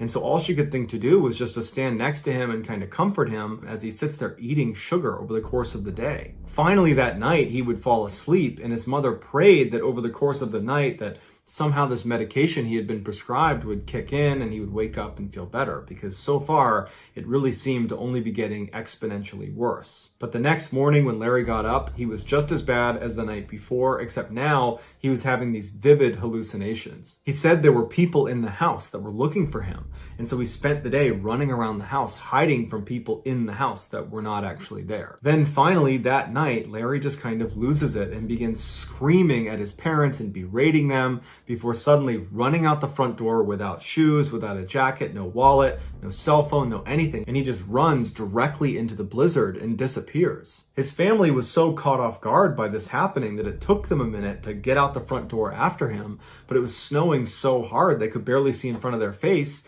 and they knew he was gone. So immediately they call the police, but the police have the same issue. They can't really go looking for him right now because the visibility was so bad. And so they told his family that we can't really start until tomorrow morning, so hopefully he turns up tonight. So the next day when the weather clears up a little bit, the police go out looking for Larry, and they're asking people in town if they've seen him, and no one's seen Larry. And unfortunately, because it had snowed so much the night before, any of Larry's tracks leading out of Larry's house were now covered over. And so after a couple of days of this, when there's just no sign of this guy, the police say to the family, look, there's not much we can do. We're just going to have to wait to see if he turns up. 10 years later, the No Frills supermarket where Larry used to work was out of business and it was about to get torn down.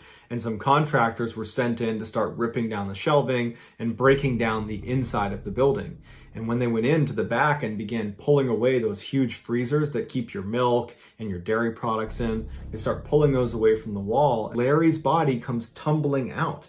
It had been pinned in this tiny 18-inch wide space between the back of the freezer and the wall. It's believed on the night Larry ran out of his parents' house barefoot into a blizzard, he ran right up the road and went to the No Frills supermarket. Now, it was closed at the time, but he had access to the back door with the key code because he worked there. And so he went inside and he climbed on top of the freezers, the section of the freezers that jut back into the space that no one in the store can see. And he climbed on top because on top of there, all the workers would kind of congregate up there. It was like a little clubhouse where the workers would avoid the managers for little pockets of the day. And so Larry probably climbed up there because it represented a really happy place for him. And when he got up there, he must have somehow tripped and fallen into the tiny 18-inch space between the freezer and the wall. Investigators believe there's no way he actually got hurt when he fell into this little space. He got wedged in there, but he wasn't harmed. The problem was these huge fans that run constantly to keep the freezer cold were unbelievably loud and would have completely drowned out his cries for help. And so no one knows for sure how long this took, but eventually he would die because no one heard him. Looking back at old Facebook posts around the time that Larry would have been dead behind the freezer, there was a whole bunch of people that were commenting on Facebook that they didn't want to shop at the No Frills supermarket anymore. Apparently, there was a really bad smell coming out of the back freezer. Celestino Cervantes picked up 28-year-old Victor Diaz for work. Celestino was an expert roofer, and he had just hired Victor to come on his crew and help him with a particular job. This was going to be Victor's first day as a roofer, but for the past 10 years, he had worked in construction, so he was familiar with the operation. The two men arrived at their job site in San Antonio, Texas, around 8 a.m. that morning. They were in charge of putting a new roof on a 115-year-old building that was being redeveloped into a fancy steakhouse. Until 2001, this building had been used by a brewing company to house their enormous boilers. As such, this building was referred to as the boiler house. Protruding from the boiler house roof was this large metal duct that was 15 feet long and almost looked like a covered walkway, and it connected to the side of this huge smokestack. This duct and smokestack used to be how the built-up condensation inside the boiler house was able to travel up and out of the building. When the two roofers got out of their truck, Celestino told Victor to take his tools and make his way up to the roof of the boiler house and get to work, and that he had a few things he had to do down on the ground floor, but he would be up to check on him in a little bit. Celestino turned around and was fiddling with his equipment inside of the truck while Victor made his way into the building and out of sight.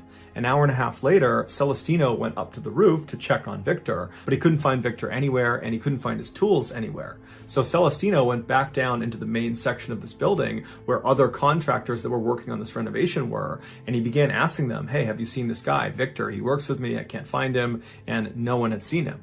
And so Celestino's thinking to himself, well, I guess Victor must have left. But that didn't really make any sense because Victor didn't have a vehicle and he didn't live nearby. But Celestino's thinking, you know what, maybe somebody came and picked him up. Now, unfortunately, Victor did not carry a cell phone, so nobody had any way of getting directly in contact with him. So Celestino leaves the building and he calls Victor's brother and he asks him, have you seen Victor? Do you know where he might have gone? And Victor's brother says, no, I haven't seen him since this morning when he left with you. So Victor's brother began calling around to friends and family and asked them if they had seen Victor, but nobody knew where he was. So for the rest of the day, Celestino and the rest of Victor's friends and family, they went out looking for Victor at the job site and around the surrounding areas, but there was just no sign of him. And so that night, Victor's brother went to the police to file a missing person report. But the police told him that it was really too early to file a report because Victor was an adult and there was no sign of foul play, and that he should just come back in a day or two if Victor still has not shown up. 2 days go by and Victor had still not shown up, so Victor's sister-in-law went back to the police and says, okay, now I want to file a missing person report. We don't know where he is, no one can get in touch with him, we need your help. But the officer she spoke to told her that she still needed to wait another 5 days to process this request. It would turn out this was just not true. It was a mistake. There was no arbitrary waiting period to file a missing person report. So without any help from the police, Victor's friends and family and co-workers spent the next several days scouring San Antonio, scouring the job site, looking everywhere for him and handing out flyers and asking people if they'd seen him, but no one had. He had just disappeared. By Monday the following week, so 6 days after Victor has gone missing, his family had printed out dozens of these huge posters with his face on them and a number to call if you had any information about him, and their plan was to distribute them the following morning all over San Antonio. But the following morning, before they headed out, they got a call. Victor had been found. 7 days earlier, when Celestino told Victor to head inside and make his way to the roof and begin the project, Victor had gotten his tools, gone inside, he made his way up the stairwell to the second floor, and then he made a series of odd decisions. Instead of making his way to the access door and climbing his way up to the roof, he went to the far side of the second floor where there were all these wooden barriers preventing people from going any farther. He climbed over all these barriers and he reached the entrance to that huge duct where the condensation used to go. And so from his perspective, he would have been looking into this duct and it would have been completely pitch black because it connected to that smokestack and the smokestack was totally sealed off. But despite not having any idea where this tunnel goes and it clearly not being the place Celestino told him to go, Victor decides to just get into this tunnel, which required bending over because it was only 4 feet tall and 5 feet wide. So he gets inside of this tunnel and he begins shuffling his way deeper and deeper into this tunnel until he reaches the end of the tunnel where it actually connects into the smokestack. Now at the top of this duct where it connects to the smokestack, there wasn't a grate or bars or any sort of barrier that would stop you from spilling into the smokestack. And because it was totally pitch black, Victor, when he made it to the edge of that duct, he just kept on walking and fell 20 feet down to the bottom of the smokestack. And so in total darkness, Victor, who was probably badly hurt from the fall, began feeling around the inside of the chimney looking for a way out. And he eventually found a hatch that was big enough for him to fit through, but when he felt up against it, he realized it was locked from the outside and it wouldn't even budge. He couldn't even get light to come in through a crack. It was totally sealed off. And that was the only way out of the smokestack unless he could get back up to the duct, but there was no way to do that. He most likely began screaming for help, but he was encased in thick brick, and so his sound wouldn't have traveled. It would have been completely muffled. Plus, the smokestack was fairly far away from the job site, which was very noisy as it is, and so there was just no way they could have heard him. And the smokestack and the duct were not part of the renovation, and so there was absolutely no foot traffic over around the smokestack. He was completely alone, no one knew he was there, and there was no way out. 7 days after Victor fell into the smokestack, workers over at the job site, they noticed this huge swarm of flies over around the base of the smokestack. There were so many flies over there, they decided they had to go investigate. And so as they walked closer and closer to the smokestack, they were hit with this overwhelming stench of death and decay. And then when they got to the smokestack, they could see the flies were centralized on that hatch at the bottom. And so they cut the lock, They opened it up, and inside they found Victor's body. And they saw his hands were badly bloodied and bruised, and they were pressed up against the inside of the hatch, indicating in his final moments he was desperately trying to open that hatch and save himself, but there was just no way to do that. Although no one knows this for sure, it's believed Victor confused the condensation duct with the access point to the roof. In World War II, the British decided they wanted to take back Ramree Island from the Japanese. Ramree Island is a fairly large, totally flat island off the coast of Burma that was a great staging location to fly air campaigns onto the mainland. So it was a great air base. And the British had actually owned this island, but the Japanese had taken it back from them in 1942.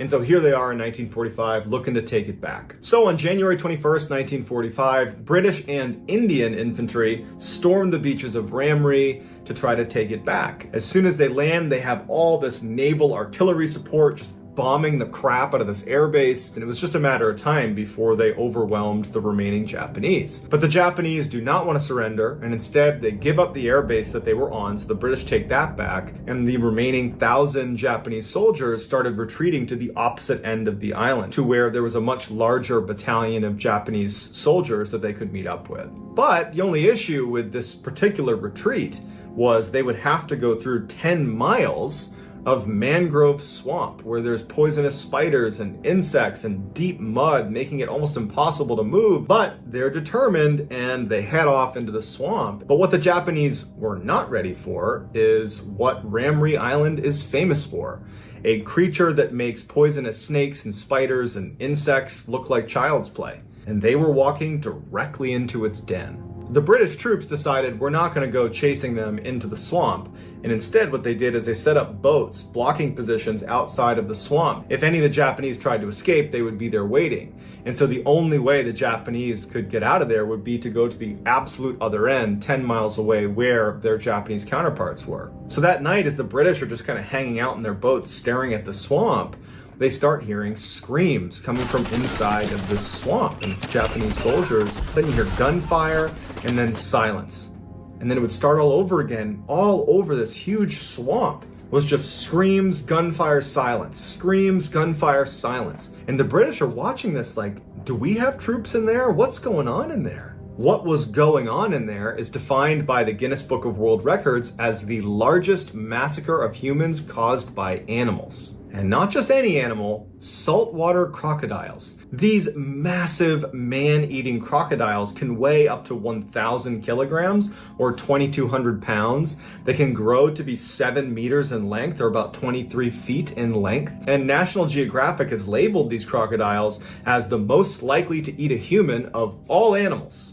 And Ramree Island has the largest population of saltwater crocodiles in the world, and they all lived inside of the swamp that the Japanese had gone into. A lot of them were bleeding from the battle they were in, and so they were literally alerting hundreds of saltwater crocodiles to their location. Saltwater crocodiles are notorious night hunters. So what probably happened is the Japanese got inside of this mangrove. The crocodiles were immediately aware of their presence, but they waited until nighttime before they started having a feeding frenzy. And over the course of the night, a number of Japanese soldiers had jumped out the sides of the swamp, exposing themselves to the British. And so about 20 of them were captured, and they said that they were completely surrounded by these crocodiles, that everywhere you looked, there were growling, huge crocodiles eating one person, and as soon as they were done, they would just charge after you and eat you. And at the end of their retreat, when the Japanese did get to the other side of the swamp, only 500 of the 1,000 made it out the other side. And so to this day, people stay far away from Ramree Island because there are so many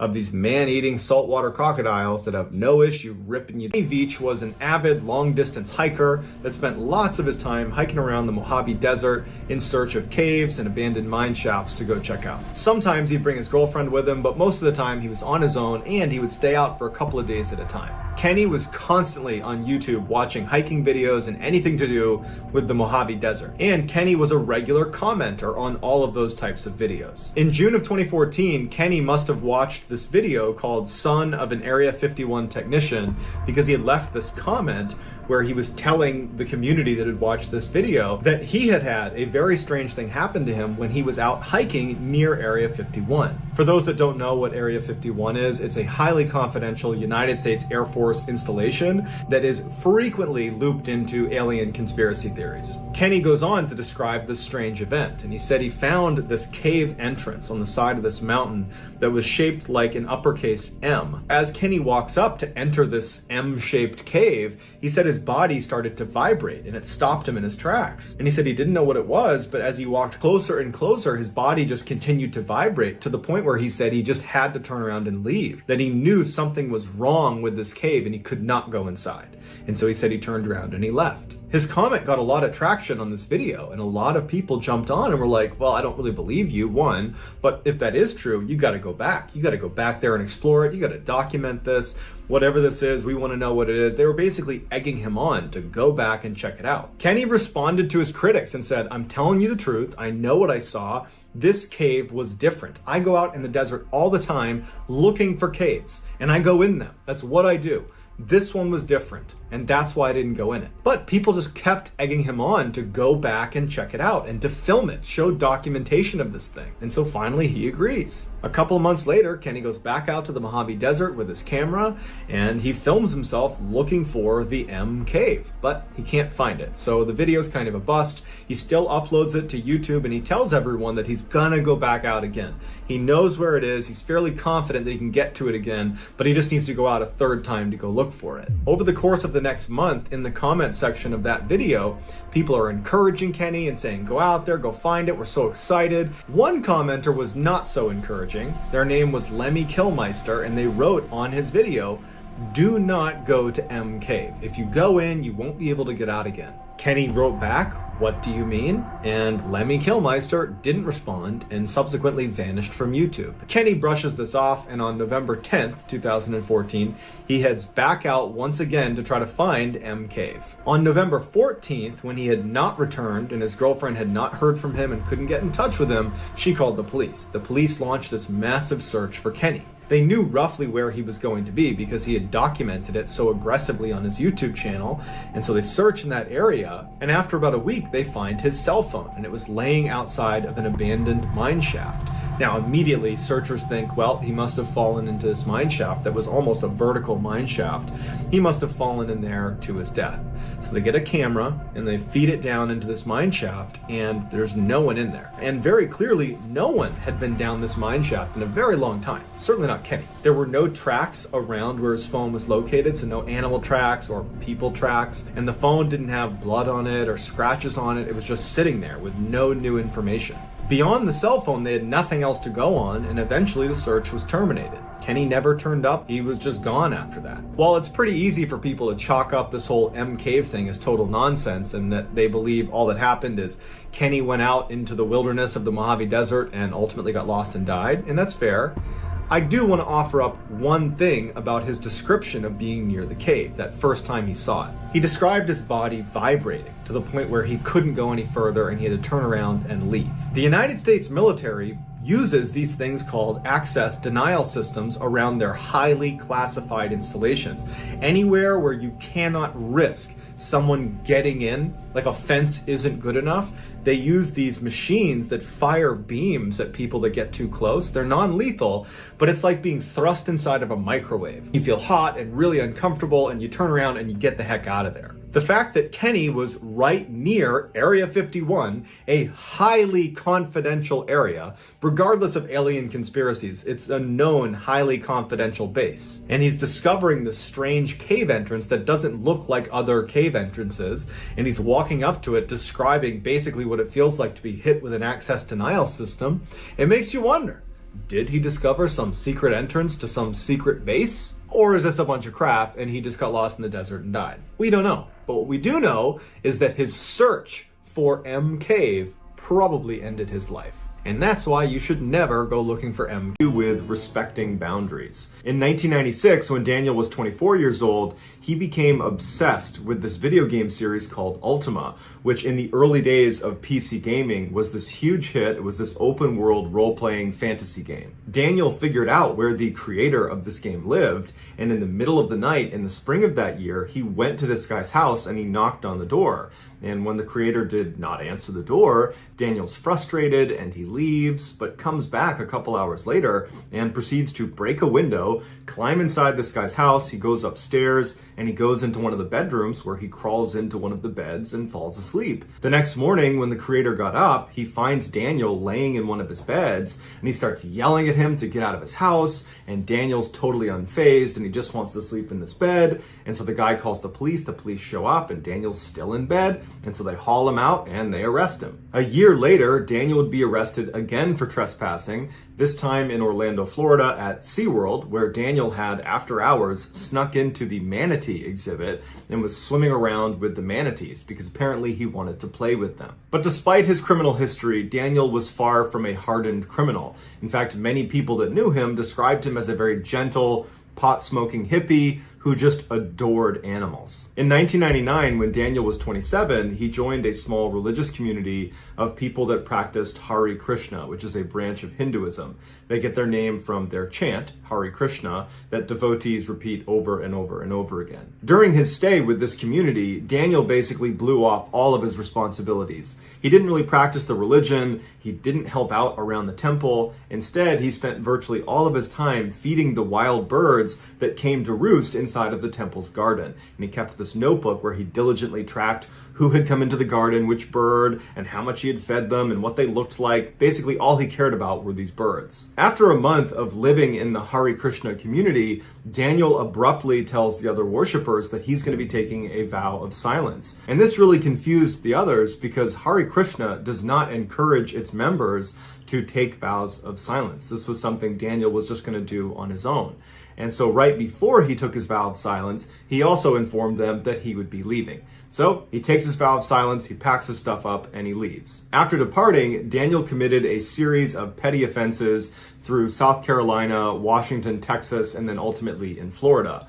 One of his offenses in Florida was stealing a candy bar at a 7-Eleven. And in court, because of his vow of silence that he was still living up to, he had to write on a piece of paper that he denied the charge. But ultimately, he was sent to jail for 3 days. After his stint in this Florida jail, Daniel gets out and he decides he wants to go back to Orlando, Florida, and go to the SeaWorld where he had previously jumped into the manatee exhibit. And so he was going to go and presumably check out the manatees as well as some other animals. When he got to the park, he made his way over to the killer whale demonstration where some trainers were going to be swimming around in this enclosure with these massive killer whales. And witnesses said they remember seeing Daniel in the stands watching the show being just totally transfixed and open-mouthed and fascinated with what he was looking at. But apparently Daniel's biggest reaction to any part in the show was when the trainers brought out Tilikum, the biggest killer whale ever held in captivity, measuring over 22 feet long and weighing over 12,000 pounds. Daniel was just totally taken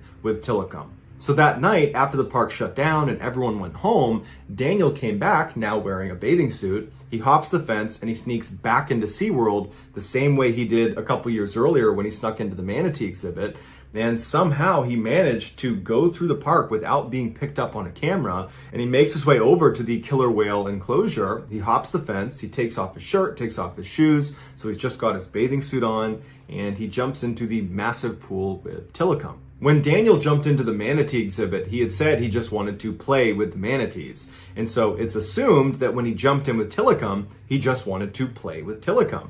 And apparently Tilikum was really eager to play with Daniel, because Tilikum quickly played with Daniel by biting his shorts and bringing him to the bottom of the pool and dragging him along the bottom until Daniel drowned. And then after he drowned, Tilikum basically thrashed him around, throwing him up and down, ripping off pieces of him, until finally he draped Daniel's body over his back, and that's where Tilikum kept him. The next day, when the staff showed up and made this discovery, they couldn't get Daniel's body away from Tilikum because Tilikum wanted to keep his toy.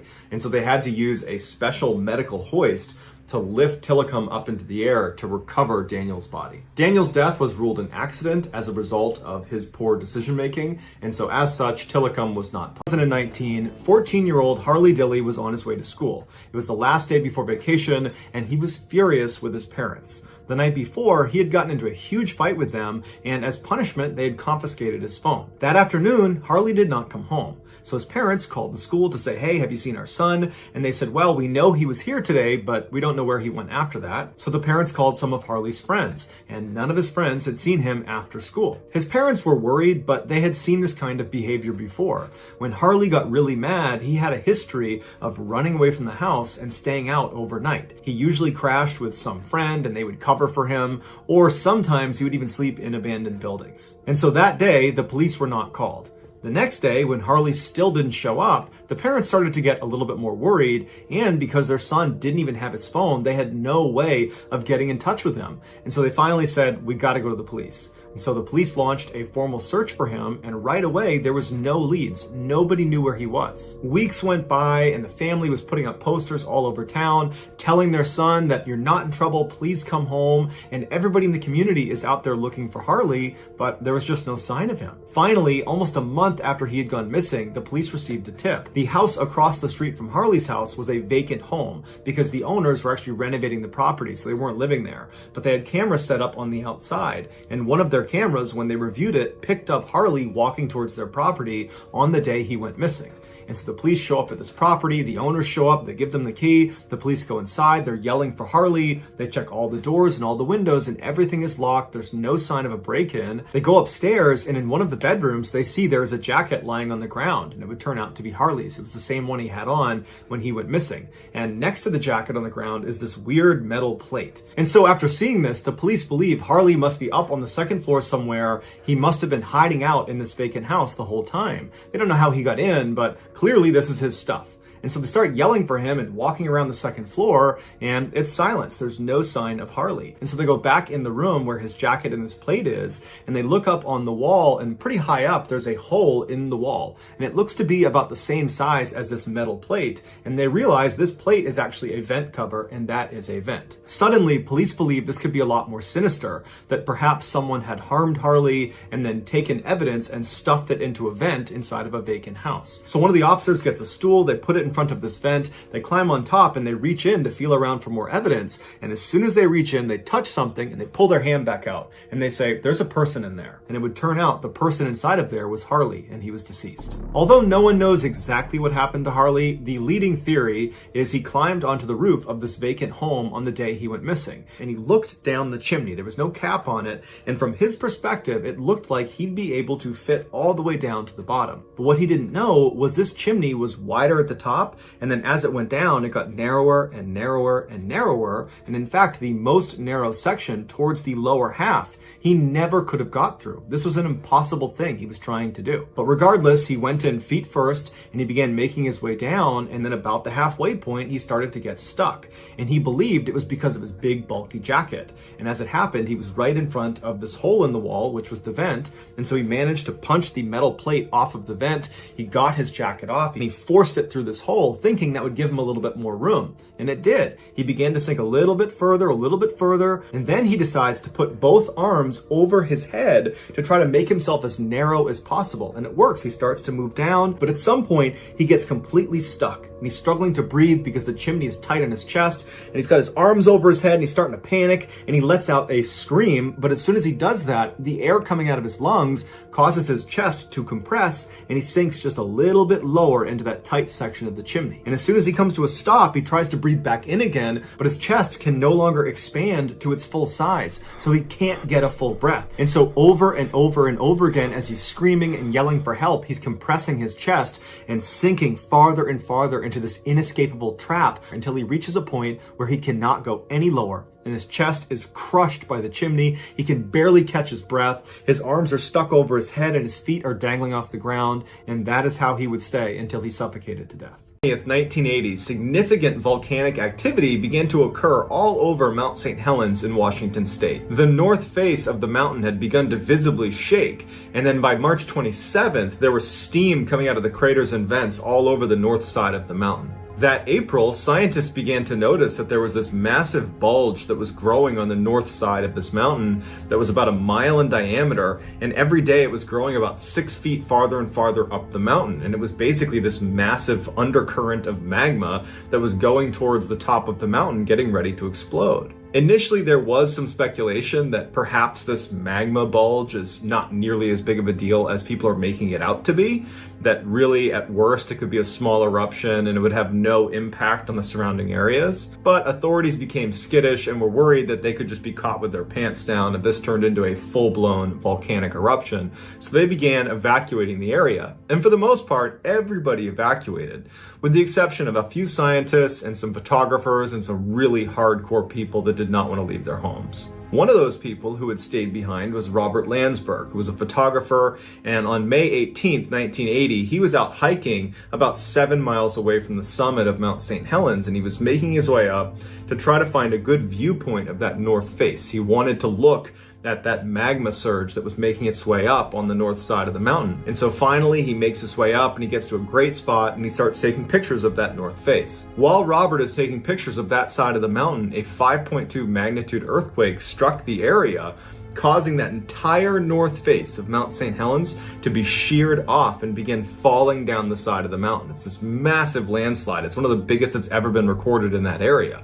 But what it really did is all of a sudden that entire magma surge that had been building up underneath on the north side, making its way up, suddenly is uncovered, and it causes this massive volcanic explosion shooting 15 miles straight up into the air. Along with this massive vertical blast, there was a simultaneous lateral blast basically pointed directly at Robert, and it sent these molten debris surging down the mountainside at 100 miles an hour or faster. Robert knew he had no hope of escaping this wall of magma and ash coming straight at him. So he decides, instead of trying to save myself, I'm going to take as many pictures as I can of this volcanic eruption, and then I'm going to try to protect the film. And so Robert took as many pictures as he could of this massive volcanic wall of death coming towards him until the very last second when he puts his camera into his bag, he puts that into his backpack, and then he holds it against his chest and lays down on the ground using his body as the last protective measure to try to save this film for posterity. 17 days later, they find Robert Landsberg's body, and sure enough, he was able to protect his film by laying on top of it.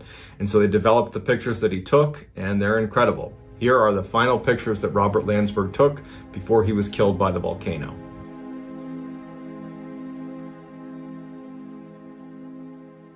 22-year-old Sailor Gilliams and her good friend Brendan Vega, who was also 22, decided they wanted to go hiking. Now, they were both highly inexperienced hikers, so when they were looking in the area for places to go hiking, they were looking for novice trails, things that they would be able to manage. And they thought they had found one in Santa Barbara, California. And so they headed off in that direction and they took off on this particular trail. A little ways into their hike, and they started to feel like, man, the terrain here is pretty treacherous. This is way more difficult than we were expecting when we looked at the map. And as they continued and they're climbing over these huge boulders and it just seems totally like an advanced trail, they start to wonder, did we veer off the trail? Worried they might be lost, they turned around and began backtracking, hoping to find the trail and find some landmark that would allow them to confirm they were on the right trail. As they're backtracking, not only do they not find the trail, but they don't find any trail. They've managed to go completely off the path and are now in this kind of random boulder field that they have no idea where it is on the map.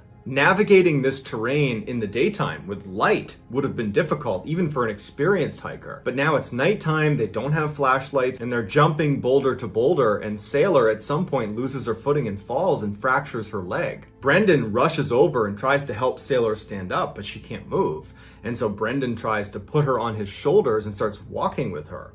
And that works for a little while until they're passing by this waterfall and they fall off of it and they come careening down, they smash onto the ground, they survive the fall, but Brendan now has a broken elbow and Sailor now has a broken ankle on top of her broken leg. Sailor's in excruciating pain, and because of this fall, there's just no way Brandon's going to be able to lift her back up and keep walking. And so the decision was made that Brendan was going to go try to find help on his own, and that she would stay here and continue to yell for help in hopes that someone might hear her before Brendan got back. He takes off, and as soon as he's around the corner and gone, Sailor begins screaming for help, and she would continue screaming for help all through the night, well into the next day. About 24 hours after Brendan had left, he still had not returned, and at this point, Sailor's in and out of consciousness. She knows that she's going downhill quickly unless someone finds her. By the following afternoon, Brendan is still not back yet. So laying face down in the mud with flies buzzing all over her head, she was helpless and trapped, and there was nothing she could do but wait until either a miracle occurred and someone found her, or most likely she just dies. So at the same time that Sailor and Brendan are going through this horrible ordeal, 3 totally unconnected people decide they want to blow off work and school and just go escape into nature. And so they settle on a hike that would bring them to a waterfall in Santa Barbara, California. Even though this waterfall was a popular tourist attraction, it was very difficult to get to it. It basically required 45 minutes of almost uphill climbing across boulder fields. Very dangerous, and it's not something for a novice hiker to be doing. So they reach the parking lot, they take off on this hike, and when they're just at the base of the waterfall, instead of taking the main trail up to the top, the 3 hikers decide, let's actually go around off the trail to this pocket of boulders over here where there's a couple freshwater pools that have formed underneath the base of the waterfall. So they leave the main trail and they're climbing over these huge boulders. It's very dangerous. And at some point, one of the hikers starts taking pictures as they're kind of going across these boulders. Through the viewfinder, as they're taking pictures, they notice something out of the corner of their eye that's in frame. It was like this red flash of something. And so the hiker puts their camera down and she looks down where she sees this red, and she can tell right away that it's someone's hair. It's a girl's dyed red hair, and it was Sailor. The hikers went down to Sailor and they called 911, and they came in, they airlifted her out of there, and Sailor would actually make a full recovery. Unfortunately, Sailor's friend Brendan did not make it. They found his body about 100 meters away from where she had been laying. After the ordeal, the woman who was taking those pictures and had spotted Sailor out of the corner of her eye, she went to her camera and was flicking through some of the pictures she had taken during the hike. She had inadvertently taken a picture of Sailor before they had found her. So had it not been for these hikers being where they were and taking those pictures and noticing her red hair, this picture almost certainly would have become the last picture of Sailor Gillian. 4 mechanics were performing routine maintenance on a wind turbine in the Netherlands. In the early afternoon, all 4 of them are standing on top of the turbine itself, 2 on one end and 2 on the other, and a small fire breaks out inside of the housing of the turbine, right near where you would go back into the housing. Now, it's unclear what caused the fire, but it's speculated that it was caused by a short circuit. The 2 engineers on this side of the turbine were able to jump over the fire, land in the stairwell, and run their way down to safety. The other 2 on this side had a bad angle and could not make the jump, and so they had to wait until rescue workers showed up to put the fire out. But wind turbines are usually in areas that are very far away from society because they're huge and they're kind of eyesores. And so the response time was not good. The fire department did not show up very quickly, and by the time they got to the wind turbine, that little fire had gotten much, much bigger and had creeped up onto the platform that they are on. And then when the fire department actually started performing their job, the fire had spread well down the stairwell, and so it was very difficult and took a very long time to make their way up using the stairs. And the crane on the truck itself did not extend high enough to reach them either. The 2 trapped mechanics are watching this in real time. They're looking down and they can see the fire department is not going to be able to reach us in time because the fire is now spreading and getting bigger and bigger, and they're being pushed to the very edge of this wind turbine with an 80-meter fall to the ground. As the fire inched closer and closer and closer to them, the men must have realized that they have to make a decision here.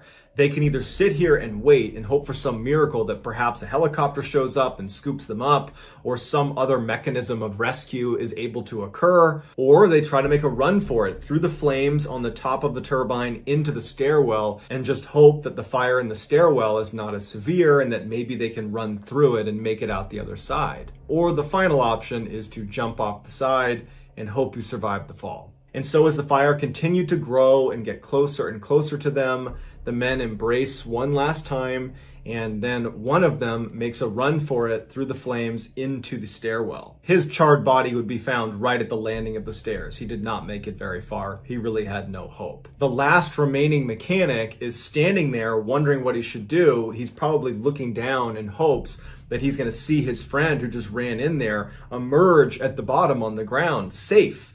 But he doesn't. And after a considerable amount of time and the fire is getting closer and closer, he knows his friend didn't make it, and probably not wanting to suffer the fate that his friend did, he jumps. This is the picture of the two mechanics embracing for that final time. I'm sure at the time of this picture, they were aware that almost certainly they were not going to get out of this alive.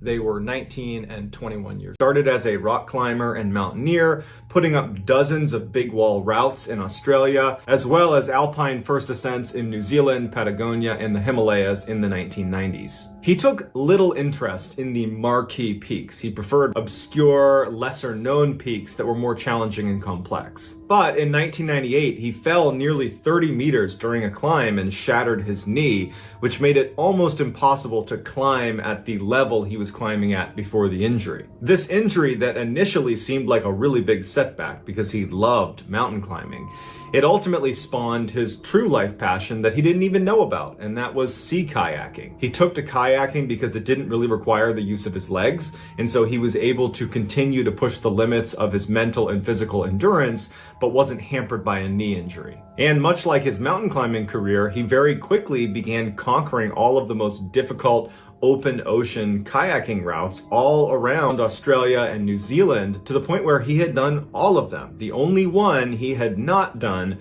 was the Tasman Sea. Andrew estimated it would take him approximately 1 month or maybe a little bit longer to cross the 1,000-mile journey. Now, his biggest obstacle was not going to be his own physical or mental endurance. It was going to be the weather, because you're going to be out on the water for at least 30 days. There really isn't a weather window you can shoot for. You can't time this journey so you don't hit a storm. It's more about when you hit the storms, how will your kayak hold up? Other kayakers that had attempted going across the Tasman Sea had used these custom-built kayaks that had these elaborate canopies over the top of them, and they had these self-righting systems where if it flipped, it automatically popped right back up. But Andrew wanted to do it with just a basic kayak. He didn't want all the bells and whistles. He wanted this to be kind of pure. But he did need to create a sort of system to protect himself in the middle of one of these storms. And so he literally went into his backyard and constructed this fiberglass that looked like a trash can that sat over his cockpit on the kayak that he could remove and put on the back of his kayak.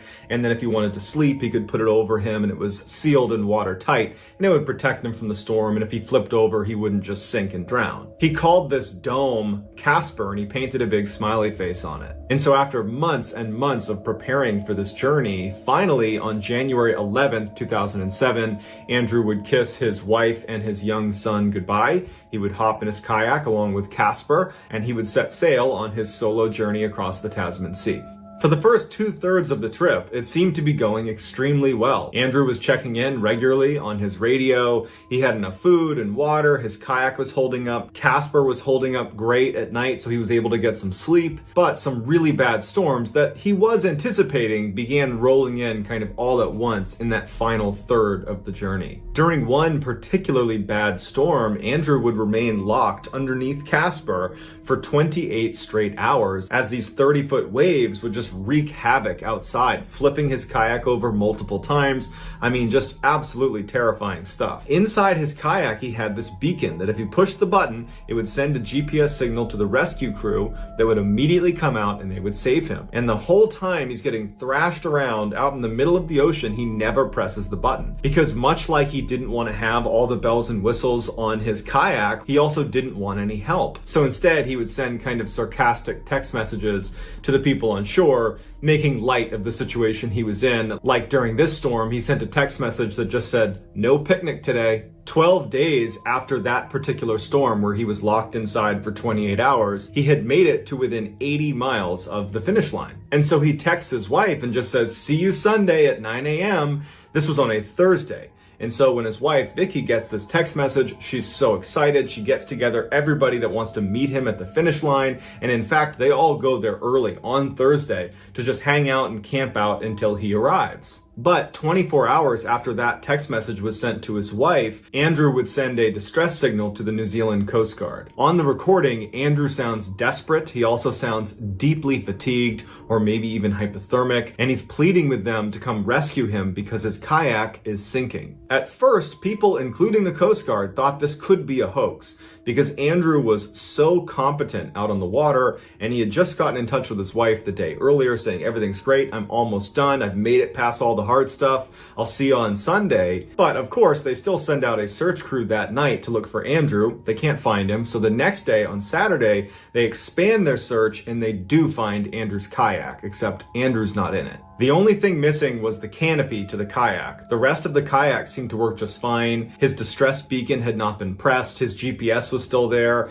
and his camera was still there. No one knows what happened to Andrew in his final hours before he ultimately disappeared. The prevailing theory is he must have been capsized and separated from his kayak, and then was unable to either get back to it or even climb back in because he was so tired. This is the final picture that was taken on Andrew's camera, and you can tell from his expression that he's not particularly happy to be in the situation he's in. And in fact, in some of the earlier video clips he shot, he actually says to the camera that he feels like he bit off more than he could chew, and that he wishes he could just be home with his wife and his son. Despite extensive search efforts, Andrew... Late on the night of Friday, September 18th, 2015, a 45-year-old man named Lattori Barman stumbled down a pitch-black street in a small village in central India. Lattori was stumbling because he was very, very drunk. He and his wife had spent most of the night together out at this local fair, having loads to drink and partying, and then at some point his wife had actually broken off and gone to her parents' house in another village, but Lattori had decided to stay out and keep the fun rolling. And so once she was gone, Lattori had gone to a liquor store and had more to drink there, and then now he had finally decided he had had enough, he was extremely intoxicated, and he just wanted to get back home. And so as Lattori stumbled down this road, he could really only see maybe a foot in front of him. Not only because he was so drunk, but also because the streets in his village did not have lights, and so it was totally dark. However, this wasn't unusual for Lattori. I mean, this is where he lived. He had walked the street many, many times and knew how to navigate without any lighting. And so he just continued walking along, business as usual. But what did strike him as odd is that, late at night here, as he's making his way home, he thought it was weird that there was a lot of people out on the road. He couldn't really see them because, again, there's no lighting, but he could definitely hear them. Like there was people sort of all over the place, and he also sort of in his intoxicated state saw some lights that, maybe were vehicles sort of moving around. So there was like more activity on this road than usual. But at the same time, this is a main road, and sometimes there's lots of people and cars on it, even late at night. So this didn't really strike him as odd enough to stop and investigate. He just kept on walking towards his house. But as he's walking through with all this commotion all around him, at some point he goes to step, but instead of his foot striking the ground again, there's nothing there. And suddenly he feels himself falling and he smashes into the ground, and now truly it's pitch black. He can't see anything, and he blacks out. The following morning, a group of villagers were walking down the same street that Lattori had been on the night before, and as they were walking, now in broad daylight, they looked up ahead and they noticed something odd right in the middle of the street. And at first they had no idea what it was, and so they walked closer to it to get a better look. And as they walked up on this thing, they instantly understood what it was, and they screamed and ran to tell authorities. It would turn out the reason Lattori was hearing and seeing all these people and vehicles on the street the night before, which seemed sort of out of place, was because there was actually a construction crew repairing potholes in that road. This road was known for being very dangerous because of these deep potholes. And Lattori, as he was stumbling along, accidentally fell into one of these deep potholes, smashed the ground, and was knocked unconscious. And because this worksite was so chaotic and there was all this, movement and there was bad lighting, none of the crew saw Lattori fall in. And Lattori, even after, coming to inside the hole, was too drunk to get out of the hole. And so at some point that night, the construction crew reached the pothole that Lattori was in. They didn't see him, and they poured molten tar into the hole and then rolled over it with a roller, all with Latore inside the hole. And so after they were done and moved on to the next pothole, Latore in his final moments tried to kind of pull himself out of this tar, but he only managed to get his hand up and out of the tar. And so the next day, the group of villagers that walked down the road, what did they see? They saw Latore's hand poking out of the ground. Latore's body was removed from the street and he was given a proper burial. There were 2 construction workers who were on duty on the night of Latore's death, who were ultimately arrested and charged with culpable homicide. As for Latore's family, authorities would give them a compensation payment for Latore's death, but it was only worth approximately $760 US. 46-year-old Alex Kirstich was a marine biology high school teacher by day and a documentary filmmaker by night. In July of that year, he and 3 of his friends were in Mexico working on a documentary about sea life in the Gulf of California. They had already shot a bunch of footage during the daytime, and now they needed to go out and get some nighttime footage as well. On the evening of the 25th, Alex and his 3 friends boarded a 70-foot research vessel with all of their diving and camera equipment. They waited until just before sunset to leave the harbor, and then it was a 30-minute transit to this area just north of La Paz that they had been told was very active at night. Once the ship was stopped, they threw their anchor down and then turned on these bright spotlights and aimed them into the water. And then one of the ship's crew members put a big piece of tuna onto his fishing rod and then cast it out into the water to try to lure some animals to the area. A few moments later, a black mass suddenly came up to the surface, ripped the tuna from the line, and then vanished as quickly as it appeared. Alex and his 3 friends didn't get a good look at it. They saw it happen, but they had no idea what it was. So they told the ship crew member to put another piece of tuna on the line, throw it out there, and see if they can get a better look at this thing. And so more tuna was put on the rod, it was cast out, and then seconds later, a black mass rushed up to the surface, grabbed the tuna, and then went back down again. But this time, with Alex and the others looking really intently at it, they picked up what looked like a red and white flash, like a strobe light on the skin of this creature as it descended down below. And they looked at each other and they thought, could it be? And so another piece of tuna was put on the fishing rod, they cast it out into the water, and this time, before anything could come up and take it, deep down below, they see a flash of red and white all over the place, like a bunch of strobe lights going off. And then dozens of these creatures rocketed to the surface, fought over this tuna, and then descended back down into the deep water. And so now the men look at each other and they're grinning because they know the red and white flashing they are seeing is a trademark of a very rare creature. It's their skin changing colors. It's how they communicate with each other. And this creature is so rare that at this time, no one had actually filmed it alive. There was only footage of it dead after it washed up on shore.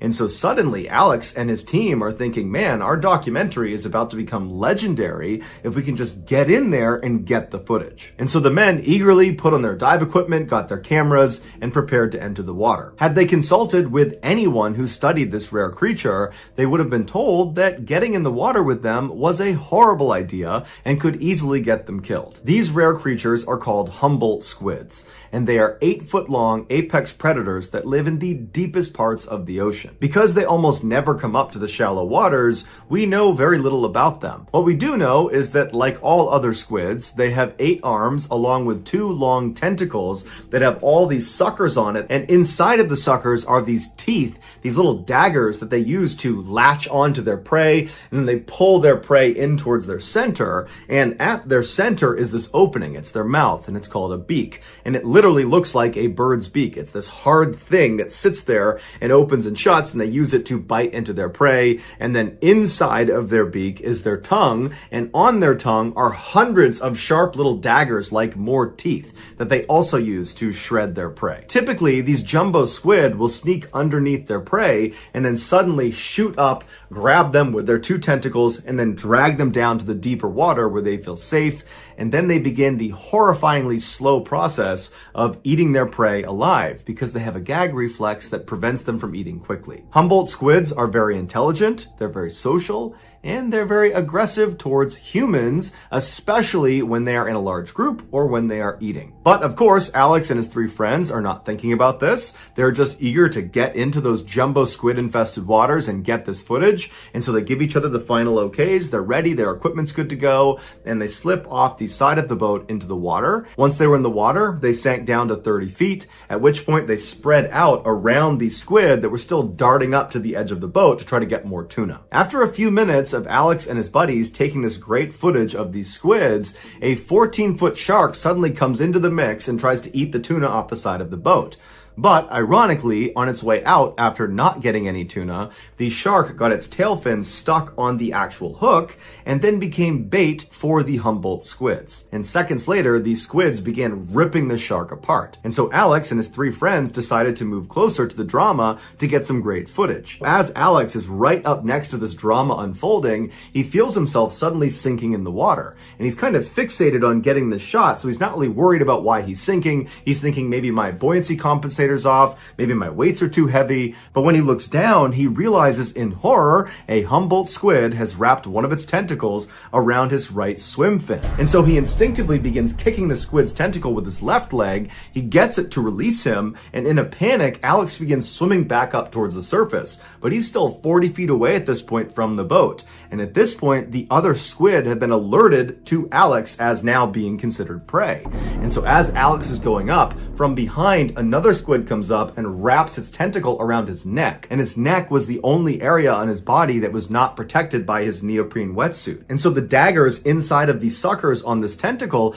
dug into his neck, all around his neck. So his neck's being cut into and he's being strangled and being pulled down by this squid. And so Alex begins punching and squeezing and pulling on this tentacle, fighting for his life. And he manages to get this squid, the second one, also to release him. But by now he's been pulled down to 50 feet. He's got a ways to go to get back to the boat. And the other squid are all coming over. They're converging on him because they're all communicating that here's our prey, here's our other meal. And so Alex tries to swim as fast as he can back to the boat, but he only made it a few feet before another Humboldt squid darted up and came right up to his face, wrapped both tentacles around his entire head, blinding him, and he immediately felt the beak pressed up against his face, and it was opening and closing, trying to bite him, but it was biting down on his dive mask that was basically saving him from having his skull crushed by this squid. The squid became frustrated because it's not digging into Alex's flesh, and so it readjusted its grip on him by sliding down to his midsection, where immediately it begins pulling him down violently in these pulsing bursts. And so all Alex starts doing is punching and hitting and doing everything he can to get this thing off of him, and then for some reason it does release him. Maybe it was just so frustrated that it could not puncture into him. And so Alex is now down to about 60 feet, and he starts swimming as fast as he can with all these squids all around him, but for some reason, none of them attacked him. And so Alex swims up to the boat, and before he actually gets on board, he looks down back into the water, and there's just dozens of these squids that are flashing red and white at each other, just kind of hovering in the water, not making any move towards him. It was like they were just watching him. Alex sprinted up that ladder, got into the boat, and shortly after, his three friends came out of the water as well. They were unharmed. Alex had deep cuts all around his neck from where the tentacles had driven their teeth into his throat, but besides that, he was physically okay. Mentally, he was a train wreck and was very traumatized from this event, as you could imagine. Today, his encounter with the jumbo squids is a thing of legend in the diving community. So that's 30-year-old Christopher LeCun was out on his boat with his wife, his kids, and his best friend Robert just off the coast of Port St. Lucie in Florida. Throughout the day, anytime Chris or Robert were looking down from the boat and spotted a rock pile, they would throw on their scuba tanks and dive down to attempt to find lobsters. Towards the end of the day, when they were looking down into the water, they saw what they thought was a rock pile at first, but as they kept looking at it, they noticed it had lots of straight lines, indicating it could be an underwater building. Chris and Robert noticed there was a yellow buoy floating on the surface right above where this building was underwater, and they thought they should probably go over and read it, but they decided, it's inconsequential. We can just go down and check it out for ourselves. Now, if they had stopped and gone over and read the buoy first, they would have seen there was a warning on it that was telling people to stay back at least 100 feet from this underwater structure. But Robert and Chris didn't read that warning, so they put on their scuba tanks and they dove down into the water. And after only going down about 10 feet, they noticed there wasn't just one structure underwater. There were actually 3 huge structures. And so Chris and Robert looked at each other and they're totally amazed at what they're looking at. They had been scuba diving together since they were young kids, and they'd spent a lot of time in these waters, but they had never seen these before. And so they were very excited to go down and have a look. When they got down there and they were only a couple feet away from one of these structures, Chris saw that the top of the building was just a square concrete slab, and then on all 4 sides there were big concrete slabs. But at the top of each of the 4 walls of this building were what appeared to be openings. They were almost like windows at the top of the structure. And across the window was mesh all the way around, like a grate protecting things from going into the window and into the structure. And so Chris and Robert went right up to the mesh and tried to look inside of the structure just to see what was in there. But when they looked, it was just too dark inside and there was no way to tell what was in there. And so Chris is really disheartened because he really wanted to know what was inside of this building. And so he just grabs the mesh itself and just kind of tries to tug it in one direction just to see if it would even move, to maybe create some space so he could look inside. And it very easily slid all the way to the side, revealing an opening big enough for he and Robert to go through. And so the two of them look at each other and they just nod because they know they want to go inside and see what's in there. And so Chris went in, followed by Robert, and they found themselves inside of just this big empty space, this 70-foot by 70-foot space where there really was nothing inside of it, except down at the very bottom on one wall was this 16-foot wide opening that was the entrance to a huge tunnel. And from where Chris and Robert were at the top of the inside of the structure, they couldn't see into the tunnel. And so they decided, by looking at each other and nodding once more, that they would just go down and try to look to see if they could see through to the other side of this tunnel. And so Chris goes down first, followed by Robert, and as they start making their way down, they both start to feel a current that's pulling them straight down. And as soon as they felt that, they both intuitively knew that they didn't want to be a part of that, and they started swimming as fast as they could back up towards their exit. Robert, who was a little bit higher than Christopher, was able to escape the pull of this current and got up to the top of the inside of the structure towards the exit. Chris, on the other hand, was not able to escape this current's grasp and was actually pulled backwards into the tunnel where he disappeared. Robert had actually turned around and saw his friend get pulled into that tunnel, but he knew there was nothing he could do, and so he just turned around, swam out of the structure, and up to the boat as fast as he could to call 911. Once Chris had been pulled into this dark tunnel, he began tumbling backwards. He had no control over his body position. The current was just way too strong. And so Chris instinctively grabbed his mouthpiece and anchored it inside of his mouth, and then he grabbed his mask and did his best to keep that on his face. Because as he was tumbling, the current kept trying to pull those things off of him. As Chris tumbled through this pitch black tunnel, he began to realize that more than likely he's going to encounter some very powerful pump that's sucking this water through this pipe in the first place, or some huge turbine that has something to do with pulling the water through this pipe. And in both of those situations, once Chris reaches the end of this tunnel, he's going to get cut up and get killed. And so Chris thought about pulling his mouthpiece out to just end it right then and there to avoid this horribly violent death. But he thought about his family, he thought about his kids, and he just couldn't bring himself to do it. And so he just continued to hold on to his mouthpiece and his mask and just continued to tumble with no control in total darkness, having no clue where he was going. After over 5 minutes of this just nightmare situation for Chris, he suddenly sees a very small flicker of light at the very far end of the tunnel in the direction they're being pulled towards. And all he can think of is, okay, well, whatever that light is, that's the area where I'm going to get killed. There's going to be some pump or some turbine right out there. And so he's bracing himself for this terrible, violent end to his life. But as they got closer and closer and that light continued to grow, Chris got a better picture every time he would tumble around. He'd get a look, and it did not look like there were spinning blades of death or some pump in there. It actually looked like very peaceful, calm water with sunlight pushing through it. And sure enough, after he got shot out into this lit up area, the current kind of died down and stopped. Chris immediately began swimming right up towards the surface where there was actually land right in front of him. He was inside of what looked like this huge building, and he saw there were people walking around with hard hats. And so Chris just pulled himself out of the water and began yelling for help. It would turn out Chris had been pulled into a nuclear power plant's cooling system. This particular nuclear power plant used a multi-level system where instead of just pulling the water in directly into the plant where it would be cooled and there would be, a pump of death or spinning turbines or something like that, instead there was a reservoir first where the water was dumped, and then after a while that reservoir water would then get churned up into the cooling system. So Chris was just incredibly lucky that that was just the way this nuclear power plant was built, because many other nuclear power plants, if he had done what he did, he would have been killed in a really horrible way. Chris would ultimately sue the power plant, saying they didn't put up enough warning signs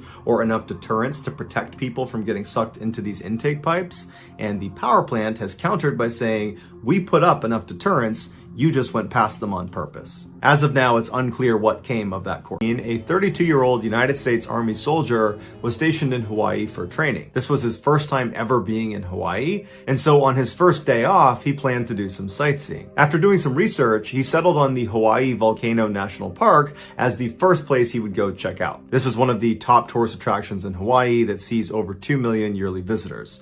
One of the main draws of this particular park is that it's home to one of the world's most active volcanoes, the Kilauea, that has been erupting consistently almost every year since 1983. On the evening of Wednesday, May 1st, John finally was given some time off, and so he hopped in his rental car and he made his way out to the park. When he got there, he was pleasantly surprised to see that it was not crowded in the least, most likely because he was there midweek. And so he paid his entrance fee, and then he started walking up a trail that would bring him up to this overlook that overlooked the caldera. The caldera of a volcano is the actual crater, the inside of the volcano where the actual lava comes out of. At the time John was at the park, the volcano was not actively erupting, and so there was no pool of lava inside of the caldera. However, the surface of the caldera, which was 300 feet below this overlook where John is, the surface was still 2100 degrees Fahrenheit, causing these massive steam clouds to billow up from it pretty much constantly. And so when John actually reached this overlook point and was looking out into the caldera,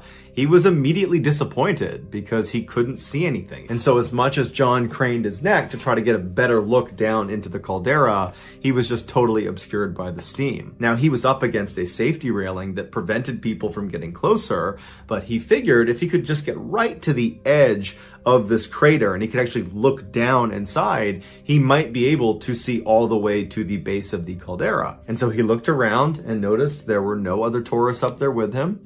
So he thought about it for a second and then decided, yep, I'm gonna do this. And he stepped over the safety railing and walked right to the edge of this crater overlooking this caldera. And as soon as he got there, he suddenly had this unencumbered view of the space directly at the bottom of the edge of the cliff. He could actually see down into the caldera now. And so he got his phone out and he started taking some pictures, and then all of a sudden the ground underneath him began to shift. And it shifted so quickly and so suddenly that threw him onto his back. And as he's laying on his back, scrambling to get back up again, the ground underneath him just completely collapses, sending him careening down 300 feet into the scalding hot caldera. When John fell, another tourist did happen to walk up another nearby trail, and they actually saw him as he fell. And so they called 911, and immediately first responders were on scene, but they were facing the same issue that John was, which is the steam was so intense inside of this volcano that you can't really see down into it. And so they had rescuers walking along the rim of the volcano, and they had helicopters in the air, but it really wasn't doing any good. And in the back of all rescuers' minds, they knew that realistically, there's just no way John could have survived this. I mean, you can't survive a 300-foot fall, but even if you did, you couldn't survive being at the surface of the caldera that's over 2,000 degrees Fahrenheit. You'd die within a couple of minutes. But the rescuers pushed that thought out of their mind, and they focused on being positive and just continuing to look for John. And 2 hours into their search, when it was totally dark outside and hope was just about gone at this point, somebody spotted John on a little ledge jutting out 70 feet down from that cliff he was standing on. When he fell, when the ground dissolved underneath him, he managed to land on this tiny little ledge. Had he fallen an inch left, an inch right, an inch forward, he would have tumbled to his death. There's no two ways about it. But he landed perfectly on the one ledge that could have saved his life. But he was so badly injured, he couldn't climb back up again. However, rescuers were able to rappel down to him, put him in a harness, get him back up, and he was able to make a full recovery. World War II, the British decided they wanted to take back Ramree Island from the Japanese. Ramree Island is a fairly large, totally flat island off the coast of Burma that was a great staging location to fly air campaigns onto the mainland. So it was a great air base. And the British had actually owned this island, but the Japanese had taken it back from them in 1942. And so here they are in 1945 looking to take it back. So on January 21st, 1945, British and Indian infantry stormed the beaches of Ramree to try to take it back. As soon as they land, they have all this naval artillery support just bombing the crap out of this airbase, and it was just a matter of time before they overwhelmed the remaining Japanese. But the Japanese do not want to surrender, and instead they give up the airbase that they were on, so the British take that back, and the remaining 1,000 Japanese soldiers started retreating to the opposite end of the island, to where there was a much larger battalion of Japanese soldiers that they could meet up with.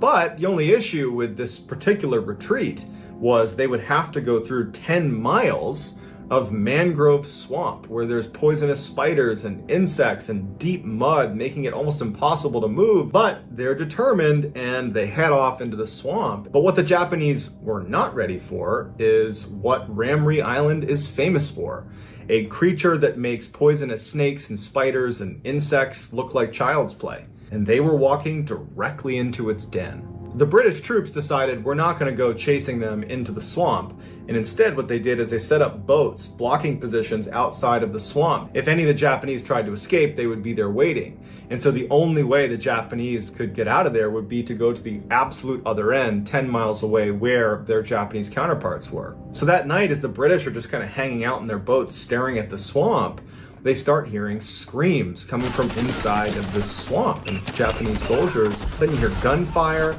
and then silence. And then it would start all over again. All over this huge swamp was just screams, gunfire, silence. Screams, gunfire, silence. And the British are watching this like, do we have troops in there? What's going on in there? What was going on in there is defined by the Guinness Book of World Records as the largest massacre of humans caused by animals. And not just any animal, saltwater crocodiles. These massive man-eating crocodiles can weigh up to 1,000 kilograms or 2,200 pounds. They can grow to be 7 meters in length or about 23 feet in length. And National Geographic has labeled these crocodiles as the most likely to eat a human of all animals. And Ramree Island has the largest population of saltwater crocodiles in the world, and they all lived inside of the swamp that the Japanese had gone into. A lot of them were bleeding from the battle they were in, and so they were literally alerting hundreds of saltwater crocodiles to their location. Saltwater crocodiles are notorious night hunters. So what probably happened is the Japanese got inside of this mangrove. The crocodiles were immediately aware of their presence, but they waited until nighttime before they started having a feeding frenzy. And over the course of the night, a number of Japanese soldiers had jumped out the sides of the swamp, exposing themselves to the British. And so about 20 of them were captured, and they said that they were completely surrounded by these crocodiles, that everywhere you looked, there were growling, huge crocodiles eating one person, and as soon as they were done, they would just charge after you and eat you. And at the end of their retreat, when the Japanese did get to the other side of the swamp, only 500 of the 1,000 made it out the other side. And so to this day, people stay far away from Ramree Island because there are so many of these man-eating saltwater crocodiles that have no issue ripping you. Heavily forested, beautiful island, 93 miles off the coast of Brazil, that no matter how beautiful it looks, no one will go to this island. In fact, you're not allowed to go to it because the Brazilian Navy has forbid it. So the legend of this island really began in the early 1900s when a local fisherman was off the coast of the island and saw right on the edge of the forest were these beautiful banana trees with all these bananas that were ripe and ready to be picked. And he thought, I can easily pull my boat over to those rocks over there, hop out, grab some bananas and bring them home, no problem. That'll take me, 10 minutes to do. And so he pulls over by himself to get these bananas. He anchors his boat. He walks up the beach. He climbs up the tree and he starts hacking down some bananas. And while he's up there, he suddenly feels a sharp pain on his rib cage. And he falls out of the tree and he looks down and he's bleeding out of his rib cage because he can see it on his shirt. There's blood on his shirt. Was there a branch that jabbed me in the side? Like, what was that? And he's alone. He's 93 miles from the mainland. And so in a panic, he ditches the bananas. He runs to his boat, gets it unanchored, and starts making his way back to the mainland. But on the trek back, he passes out in the boat. Later that day, another group of fishermen see this boat kind of drifting around near some rocks, and it looks like something's wrong, so they make their way over to it, and there's this fisherman who went to get the bananas, but he's lying on his back. He's clearly dead, and he's in a pool of his own blood. 20 years after this incident, there was a lighthouse keeper that was assigned to work on this island, and he brought his family with him. They were staying in the main house of the lighthouse, and it was going fine for the first couple of days they were there. But at some point, captains of vessels that would drive past this island and relied on that lighthouse noticed that the light wasn't on. And so they reported it to the mainland, and a search party was sent out to check on the lighthouse keeper and his family to make sure that they had all their supplies and that they were okay. When they get to the lighthouse, they find the entire family is dead in their bed. And the only clue they had were these puncture marks all over the bodies of these deceased lighthouse keepers and an open window. So what killed these people that went to this island? Technically, they died from a poison that literally melts your organs within 60 minutes of coming in contact with it. But that poison comes from a very famous venomous snake called the golden lancehead viper that only exists on this island. They exist nowhere else in the world. And so this island has been dubbed Snake Island. And since nobody goes to this island, the lancehead viper population has exploded. They are thriving on this island. In fact, researchers say that there's at least 3,000 of these venomous snakes that live on this island, and for every 1 square meter of the island, there is a snake, which means if you're on this island, you are always within 1 meter of something that can kill you.